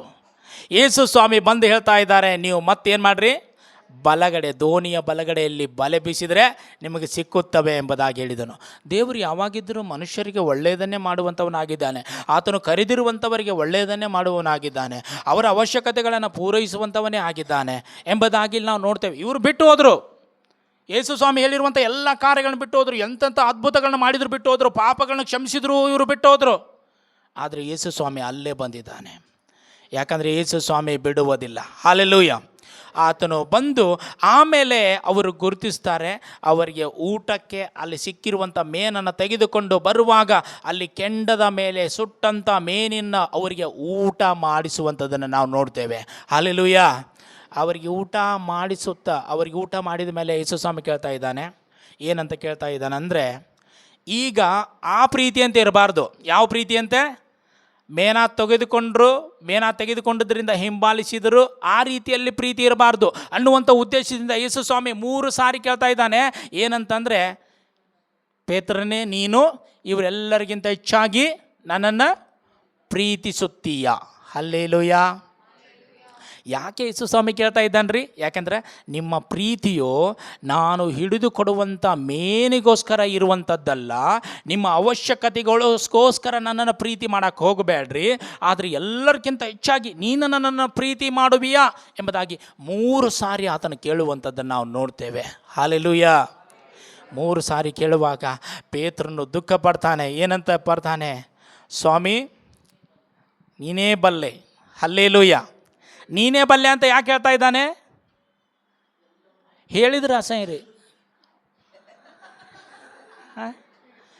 ಯಾಕಂದ್ರೆ ಹೇಳಿ ಈಗ ಅವಮಾನ ಆಗೈತ್ರಿ. ಈಗ ಅಷ್ಟು ಪ್ರೀತಿ ಮಾಡ್ತಾನೆ, ಇಷ್ಟು ಪ್ರೀತಿ ಮಾಡ್ತಾನೆ, ಯಾರು ಕೈ ಬಿಟ್ಟರು ನಾನು ಬಿಟ್ಟು ಹೋಗೋದಿಲ್ಲ ಅಂತ ಯಾರು ಹೇಳಿ. ಆದರೆ ಇವು ಹೇಳೋದಿಲ್ಲ. ಸ್ವಾಮಿ, ನಾನು ಒಳಗಡೆ ಏನೈತಲ್ಲ ನಿನಗೆ ಗೊತ್ತೈತಿ, ನೀನೇ ಬಲ್ಲೆ. ಹಲ್ಲೆಲೂಯಾ. ಇವತ್ತು ಯೇಸು ಸ್ವಾಮಿ ಬಲ್ಲಾತನಾಗಿದ್ದಾನಲ್ಲ, ಯೇಸು ಸ್ವಾಮಿನ ಚೆನ್ನಾಗಿ ತಿಳ್ಕೊಂಡು ಯಾವ ಉತ್ತರ ಕೊಡಬೇಕೋ ಗೊತ್ತಿಲ್ಲ, ಅದಕ್ಕೆ ನೀನೇ ಬಲ್ಲೆ ಎಂಬುದಾಗಿ ಆತನು ಹೇಳ್ತಾನೆ. ಆಮೇಲೆ ನಾವು ನೋಡ್ತೇವೆ, ಆತನು ತಿರುಗಿ 2ನೇ ಸಾರಿ ಅವನು, ಯೋಹಾನ ಮಗನಾದ ಸಿಮೋನನೇ, ನನ್ನ ಮೇಲೆ ಪ್ರೀತಿ ಇಟ್ಟಿದ್ದೀಯೋ ಎಂದು ಕೇಳಲು ಅವನು, ಹೌದು ಸ್ವಾಮಿ, ನಿನ್ನ ಮೇಲೆ ಮಮತೆ ಇಟ್ಟಿದ್ದೇನೆಂಬುದನ್ನು ನೀನೇ ಬಲ್ಲೆ ಅಂದನು. ಹಲ್ಲೆಲೂಯಾ. ಯಾಕಂದ್ರೆ ಯೇಸು ಸ್ವಾಮಿ ಎಲ್ಲ ಬಲ್ಲಾತನಾಗಿದ್ದಾನೆ ರೀ. ಆತನಿಗೆ ಒಪ್ಪಿಸಿಕೊಟ್ರೆ ಆತನ ಸರಿ ಮಾಡ್ತಾನೆ ಅನ್ನೋದು ಗೊತ್ತಾತ್ರಿ. ಈಗ ನನ್ನಲ್ಲಿ ಪ್ರೀತಿ ಕಮ್ಮಿ ಆಗಿದ್ರೆ ಹೆಚ್ಚು ಮಾಡೋ ಯಾರ್ರೀ? ಯೇಸು ಸ್ವಾಮಿನ ಸರಿ ಮಾಡ್ತಾನೆ ರೀ. ಹೆಂಗೆ ಮಾಡ್ತಾನೆ, ಒಟ್ಟು ಸರಿ ಮಾಡ್ತಾನೆ, ತುಂಬಿಸ್ತಾನೆ, ಅದ್ಭುತ ಮಾಡ್ತಾನೆ. ಇದನ್ನು ತಿಳಿದುಕೊಂಡವನಾಗಿ ನೀನೇ ಬಲ್ಲೆ ಎಂಬುದಾಗಿ ಹೇಳ್ತಾನೆ. 3ನೇ ಸಾರಿ ನೀ ಕೇಳುವಾಗ ಕೂಡ ನೀನೇ ಬಲ್ಲೆ ಸ್ವಾಮಿ ಎಂಬುದಾಗಿ ಅಳ್ತಾನೆ. ಯಾಕೆ ಕೇಳ್ತಾ ಇದ್ದಾನಂದರೆ, ಅವನ ಪ್ರೀತಿ ಒಂದು ಆಳವಾಗಿ ಬೆಳೆಯಬೇಕು. ಆ ಪ್ರೀತಿಯಿಂದ ಯೇಸು ಸ್ವಾಮಿನ ಹಿಂಬಾಲಿಸಬೇಕೇ ಹೊರತು ಮೇನಗಳನ್ನು ಹಿಡಿದು ಕೊಟ್ಟಾಗಷ್ಟೇ ಹಿಂಬಾಲಿಸುವಂಥವನು ಆಗಬಾರದು ಅನ್ನುವಂಥ ಉದ್ದೇಶಕ್ಕೋಸ್ಕರ ಯೇಸು ಸ್ವಾಮಿ ಪೇತ್ರನನ್ನು 3 ಸಾರಿ ಕೇಳಿದನು. ಹಲ್ಲೆಲೂಯಾ. ಇವತ್ತು ಕೂಡ ನಮ್ಮ ಅವಶ್ಯಕತೆಗಳಿಗೋಸ್ಕರವಾಗಿ ನಾವು ಪ್ರೀತಿ ಮಾಡುವಂಥವರು ಆಗಿರಬಾರ್ದು. ನಮ್ಮ ಯಥಾರ್ಥವಾದ ಹೃದಯದಿಂದ ನಾವು ಪ್ರೀತಿ ಮಾಡುವಂಥವರಾಗಿರಬೇಕು. ನಮ್ಮ ಪ್ರೀತಿಯು ನಮ್ಮ ಯೋಚನೆ, ತೋರಿಕೆಯ ಕಾರ್ಯಗಳ ಮೇಲೆ ಆಧಾರವಾಗಿರಬಾರ್ದು. ನಾವು ಯಥಾರ್ಥವಾದ ಹೃದಯದಿಂದ ಯೇಸು ಸ್ವಾಮಿಯನ್ನು ಪ್ರೀತಿ ಮಾಡುವಂಥವ್ರು ನಾವು ಆಗಿರಬೇಕು. ಯೇಸು ಸ್ವಾಮಿ ಆ ಮರಿಯಳ ಒಂದು ಪ್ರೀತಿಯನ್ನು ಹೊಗಳಿದನಲ್ಲ, ಮರಿಯಳ ಆರಾಧನೆಯನ್ನು ಆತನು ಹೊಗಳಿದನಲ್ಲ, ಆ ರೀತಿಯಾದ ನಾವು ಯಥಾರ್ಥವಾಗಿ ನಾವು ಪ್ರೀತಿ ಮಾಡಬೇಕು. ಜನರು ಏನು ಬೇಕಾದ ತಿಳಿದುಕೊಳ್ಳಲಿ. ಮರಿಯಳ ವಿಷಯದಲ್ಲಿ ಏನೇನೋ ತಿಳಿದುಕೊಂಡ್ರು, ಏನೇನೋ ಕಾರ್ಯಗಳನ್ನು ಮಾಡಿದರು. ಆದರೆ ಯೇಸು ಸ್ವಾಮಿನ ಅವಳು ಯಥಾರ್ಥವಾದ ಹೃದಯದಿಂದ ಪ್ರೀತಿ ಮಾಡಿದಳು. ಅಂಥ ಹೃದಯ ಇವತ್ತು ನಮ್ಮಲ್ಲಿ ಇದೆಯೋ ಎಂಬುದಾಗಿ ನಾವು ಪರೀಕ್ಷೆ ಮಾಡಿಕೊಳ್ಳಬೇಕಾಗಿದೆ. ಅದಕ್ಕಾಗಿ ಕರ್ತನಿಗೆ ನಾವು ಒಪ್ಪಿಸಿಕೊಡೋಣ. ಒಂದು ವಚನವನ್ನು ಓದಿಕೊಂಡು ನಾವು ಮುಗಿಸಿಕೊಳ್ಳೋಣ. ಯೆರೆಮೀಯನ ಬರೆದ ಪ್ರವಾದನೆ ಗ್ರಂಥ 9ನೇ ಅಧ್ಯಾಯ 23-24 ವಚನವನ್ನು ಓದಿಕೊಳ್ಳೋಣ. Hallelujah, praise lord. ಜ್ಞಾನಿಯು ತನ್ನ ಜ್ಞಾನಕ್ಕೆ ಪರಾಕ್ರಮಿಯು, ತನ್ನ ಪರಾಕ್ರಮಕ್ಕೆ ಐಶ್ವರ್ಯವಂತನು, ತನ್ನ ಐಶ್ವರ್ಯಕ್ಕೆ ಹೆಚ್ಚಳ ಪಡದಿರಲಿ. ಹೆಚ್ಚಳ ಪಡುವವನು ತಾನು ತನ್ನನ್ನು ತಿಳಿದು, ನಾನು ಲೋಕದಲ್ಲಿ ಪ್ರೀತಿ ನೀತಿ ನ್ಯಾಯಗಳನ್ನು ತೋರ್ಪಡಿಸುವ ಯೆಹೋವನಾಗಿರುವೆನು ಎಂದು ಗ್ರಹಿಸಿಕೊಂಡಿದ್ದೇನೆ ಎಂಬುದಕ್ಕೆ ಹೆಚ್ಚಳ ಪಡಲಿ. ಪ್ರೀತಿ ನೀತಿ ನ್ಯಾಯಗಳೇ ನನಗೆ ಆನಂದವೆಂದು ಯೆಹೋವನು ಅನ್ನುತ್ತಾನೆ. ಆಮೇನ್, ಆಮೇನ್. ಅಲ್ಲಿ ನಾವು ನೋಡ್ತಾ ಇದ್ದೇವೆ, ಯೇಸು ಸ್ವಾಮಿ ಎದರಲ್ಲಿ ಒಂದು ದೇವರು ಎದರಲ್ಲಿ ಹೆಚ್ಚಳ ಒಂದು ಪಡಬೇಕೆಂಬುದಾಗಿ ಆತನ ಕಲಿಸುವಂಥದ್ದು ನಾವು ನೋಡ್ತಾ ಇದ್ದೇವೆ. ಇವತ್ತು ನಾವು ಯಾವ ರೀತಿಯಲ್ಲಿ ಹೆಚ್ಚಳ ಪಡಬೇಕೆಂಬುದಾಗಿ ನೋಡ್ತಾ ಇದ್ದೇವೆ. ಯೆಹೋವನು ಹೀಗನ್ನುತ್ತಾನೆ, ಜ್ಞಾನಿಯು ತನ್ನ ಜ್ಞಾನಕ್ಕೆ, ಇವತ್ತು ನನಗೆ ಬಹಳಷ್ಟು ಜ್ಞಾನ ಇದೆ ಎಂಬುದಾಗಿ ನಾನು ಹೆಚ್ಚಳ ಪಡಬಾರದು. ಪರಾಕ್ರಮಿಯು ತನ್ನ ಪರಾಕ್ರಮಕ್ಕೆ, ಐಶ್ವರ್ಯವಂತನು ತನ್ನ ಐಶ್ವರ್ಯಕ್ಕೆ ಹೆಚ್ಚಳ ಪಡದಿರಲಿ. ಹಲ್ಲೆಲೂಯಾ. ಇವೆಲ್ಲ ಇದರ ಮೇಲೆ ಹೆಚ್ಚಳ ಪಡುವಂಥವರು ಅವಮಾನಕ್ಕೆ ಒಳಗಾಗ್ತಾರೆ. ಇವರಲ್ಲಿ ಹೆಚ್ಚಳ ಪಡುವಂಥವರು ಬಿದ್ದು ಹೋಗ್ತಾರೆ. ಅದಕ್ಕಾಗಿ ದೇವರು ಹೇಳ್ತಾ ಇದ್ದಾನೆ, ನಾವು ಯಾವುದರಲ್ಲಿ ಹೆಚ್ಚಳ ಪಡಬೇಕೆಂಬುದಾಗಿ ದೇವರು ನಮಗೆ ಹೇಳ್ತಾ ಇದ್ದಾನೆ. ಎದಕ್ಕೋಸ್ಕರ ಅಂತ ನೋಡುವಾಗ, ತಾನು ನನ್ನನ್ನು ತಿಳಿದು ನಾನು ಲೋಕದಲ್ಲಿ ಪ್ರೀತಿ ನೀತಿ ನ್ಯಾಯಗಳನ್ನು ತೋರ್ಪಡಿಸುವ ಯೆಹೋವನಾಗಿರುವೆನು ಎಂದು ಗ್ರಹಿಸಿಕೊಂಡಿದ್ದೇನೆ ಎಂಬುದಕ್ಕೆ ಹೆಚ್ಚಳ ಪಡಲಿ. ಹಲ್ಲೆಲೂಯ. ಇವತ್ತು ದೇವರು ನಮಗೆ ಒಂದು ಪ್ರಕಟಿಸಿಕೊಂಡಿದ್ದಾನೆ. ದೇವರು ನನ್ನನ್ನು ಆರಿಸಿಕೊಂಡಿದ್ದಾನೆ. ಆತನ ಪ್ರೀತಿಯನ್ನು ನನಗೆ ವ್ಯಕ್ತಪಡಿಸಿದ್ದಾನೆ. ಆತನ ಪ್ರೀತಿಯಿಂದಲೇ ನಾನು ಹಿಂಬಾಲಿಸುವನಾಗಿದ್ದೇನೆ ಎಂಬುದಾಗಿ, ಇದರಿಗೋಸ್ಕರವಾಗಿ ಹೆಚ್ಚಳ ಪಡಲೆಂಬುದಾಗಿ ದೇವರು ನಮ್ಮೊಟ್ಟಿಗೆ ಮಾತನಾಡುವಂಥವನಾಗಿದ್ದಾನೆ. ಅದಕ್ಕಾಗಿ ನಾವು ನೋಡ್ತೇವೆ, ಪ್ರೀತಿ ನೀತಿ ನ್ಯಾಯಗಳೇ ನನಗೆ ಆನಂದವೆಂದು ಯೆಹೋವನು ಅನ್ನುತ್ತಾನೆ. ಹಲ್ಲೆಲೂಯ. ಅದಕ್ಕಾಗಿ ಪೇತ್ರನ ಕೇಳ್ತಾ ಇದ್ದಾನೆ, ಪೇತ್ರನೇ, ಎಲ್ಲರಿಗಿಂತ ಹೆಚ್ಚಾಗಿ ನೀನು ನನ್ನನ್ನು ಪ್ರೀತಿ ಮಾಡುವಿಯೋ, ಪ್ರೀತಿ ಮಾಡು ಎಂಬುದಾಗಿ 3 ಸಾರಿ ಆತನು ಕೇಳುವಂಥವನಾಗಿದ್ದಾನೆ. ಅದಕ್ಕಾಗಿ ಇವತ್ತು ನಮ್ಮ ಪ್ರತಿಕ್ರಿಯೆ ಏನಾಗಿದೆ? ಸ್ವಾಮಿ, ನಾವು ನಿನ್ನನ್ನು ಪ್ರೀತಿಸುತ್ತೇವೆ, ಸ್ವಾಮಿ ನಾವು ನಿಮ್ಮನ್ನು ಪ್ರೀತಿಸುತ್ತೇವೆ, ಸ್ವಾಮಿ ನಾವು ನಿನ್ನನ್ನು ಪ್ರೀತಿಸುತ್ತೇವೆ ಎಂಬುದಾಗಿ ಒಂದು ಪರಿಪೂರ್ಣವಾದ ಪ್ರೀತಿ, ಯಥಾರ್ಥವಾದ ಪ್ರೀತಿಯಿಂದ ನಾವು ದೇವರನ್ನು ಪ್ರೀತಿಸಿ ಆತನ ಆಜ್ಞೆಗಳನ್ನು ಕೈಗೊಂಡು ನಡೆಯುವುದಕ್ಕೋಸ್ಕರವಾಗಿ ನಮ್ಮನ್ನು ನಾವು ಒಪ್ಪಿಸಿಕೊಡೋಣ. Hallelujah, hallelujah. ಓ ಸ್ತೋತ್ರ. ನಾವು ಎಲ್ಲರೂ ಪ್ರಾರ್ಥನೆ ಮಾಡಿಕೊಳ್ಳೋಣ. Thank you Jesus. ಸ್ತೋತ್ರ ಕರ್ತನೆ, ಸ್ತೋತ್ರ ಸ್ತೋತ್ರ ಸ್ತೋತ್ರ. Hallelujah, hallelujah. Praise Lord. ಕರ್ತನೆ, ನಿಮ್ಮ ವಾಕ್ಯಕ್ಕಾಗಿ ಸ್ತೋತ್ರ ಮಾಡ್ತೇವೆ ಸ್ವಾಮಿ. ನೀನು ಪ್ರೀತಿ ಉಳ್ಳ ದೇವರಾಗಿದೆಯಲ್ಲ ಸ್ವಾಮಿ. ನಿನ್ನ ಪ್ರೀತಿಯನ್ನು ನಮಗೆ ಒದಗಿಸುವುದರ ಮೂಲಕ, ಬಿಡುಗಡೆ ಮಾಡುವುದರ ಮೂಲಕವಾಗಿ ನೀನು ಪ್ರಕಟಪಡಿಸುವಂಥ ದೇವರು, ನಿತ್ಯವೂ ದಿನಾಲೂ ನಮಗೆ ಒದಗಿಸುವಂಥ ದೇವರಾಗಿದ್ದೆ ಸ್ವಾಮಿ. ಕರ್ತನೆ, ಆ ಪ್ರೀತಿಯ ಬದಲಾಗಿ ನಾವು ಏನನ್ನು ಕೊಡುವುದಕ್ಕಾಗುವುದಿಲ್ಲ ದೇವರೇ. ನಾವು ನಿಮ್ಮನ್ನು ಹಿಂಬಾಲಿಸುವಂತೆ ಸಹಾಯ ಮಾಡು. ಕಪಟವಿಲ್ಲದ ಪ್ರೀತಿಯಿಂದ ನಿಮ್ಮನ್ನು ಪ್ರೀತಿಸುವುದಕ್ಕಾಗುವಂತೆ ಸಹಾಯ ಮಾಡು. ಅಂಥ ಮನಸ್ಸು, ಅಂಥ ಹೃದಯ, ಅಂಥ ಒಂದು ಬುದ್ಧಿ ನಮಗೆ ಬೇಕೆಂಬುದಾಗಿ ನಾವು ಪ್ರಾರ್ಥಿಸ್ತೇವೆ. ನಿನ್ನಲ್ಲಿ ಹೆಚ್ಚಳ ಪಡುವಂಥ ಮನಸ್ಸು ನಮಗೆ ಇರಬೇಕೆಂಬುದಾಗಿ ನಾವು ಬೇಡಿಕೊಳ್ತೇವೆ ಸ್ವಾಮಿ. ಕರ್ತನೇ, ನಿನಗೆ ಸ್ತೋತ್ರ ಸ್ತೋತ್ರ. ನಿನ್ನ ಜನರನ್ನು, ನಿನ್ನ ಮಕ್ಕಳನ್ನು ಆಶೀರ್ವದಿಸು ಸ್ವಾಮಿ. ನಿಮ್ಮ ಕೃಪೆಯಿಂದ ತುಂಬಿಸಬೇಕಂತ ನಾವು ಪ್ರಾರ್ಥನೆ ಮಾಡ್ತೇವೆ ಸ್ವಾಮಿ. ಕರ್ತನೇ, ಸ್ತೋತ್ರ ಸ್ತೋತ್ರ ಸ್ತೋತ್ರ. ನಮ್ಮ ಪ್ರಾರ್ಥನೆ ಕೇದಕ್ಕಾಗಿ ಸ್ತೋತ್ರ ಸಲ್ಲಿಸ್ತೇವೆ. ಯೇಸುವಿನ ಹೆಸರಿನಲ್ಲಿ ಬೇಡಿ ಹೊಂದಿದ್ದೇವೆ ನಮ್ಮ ತಂದೆಯೇ. Amen, amen, amen. Praise lord.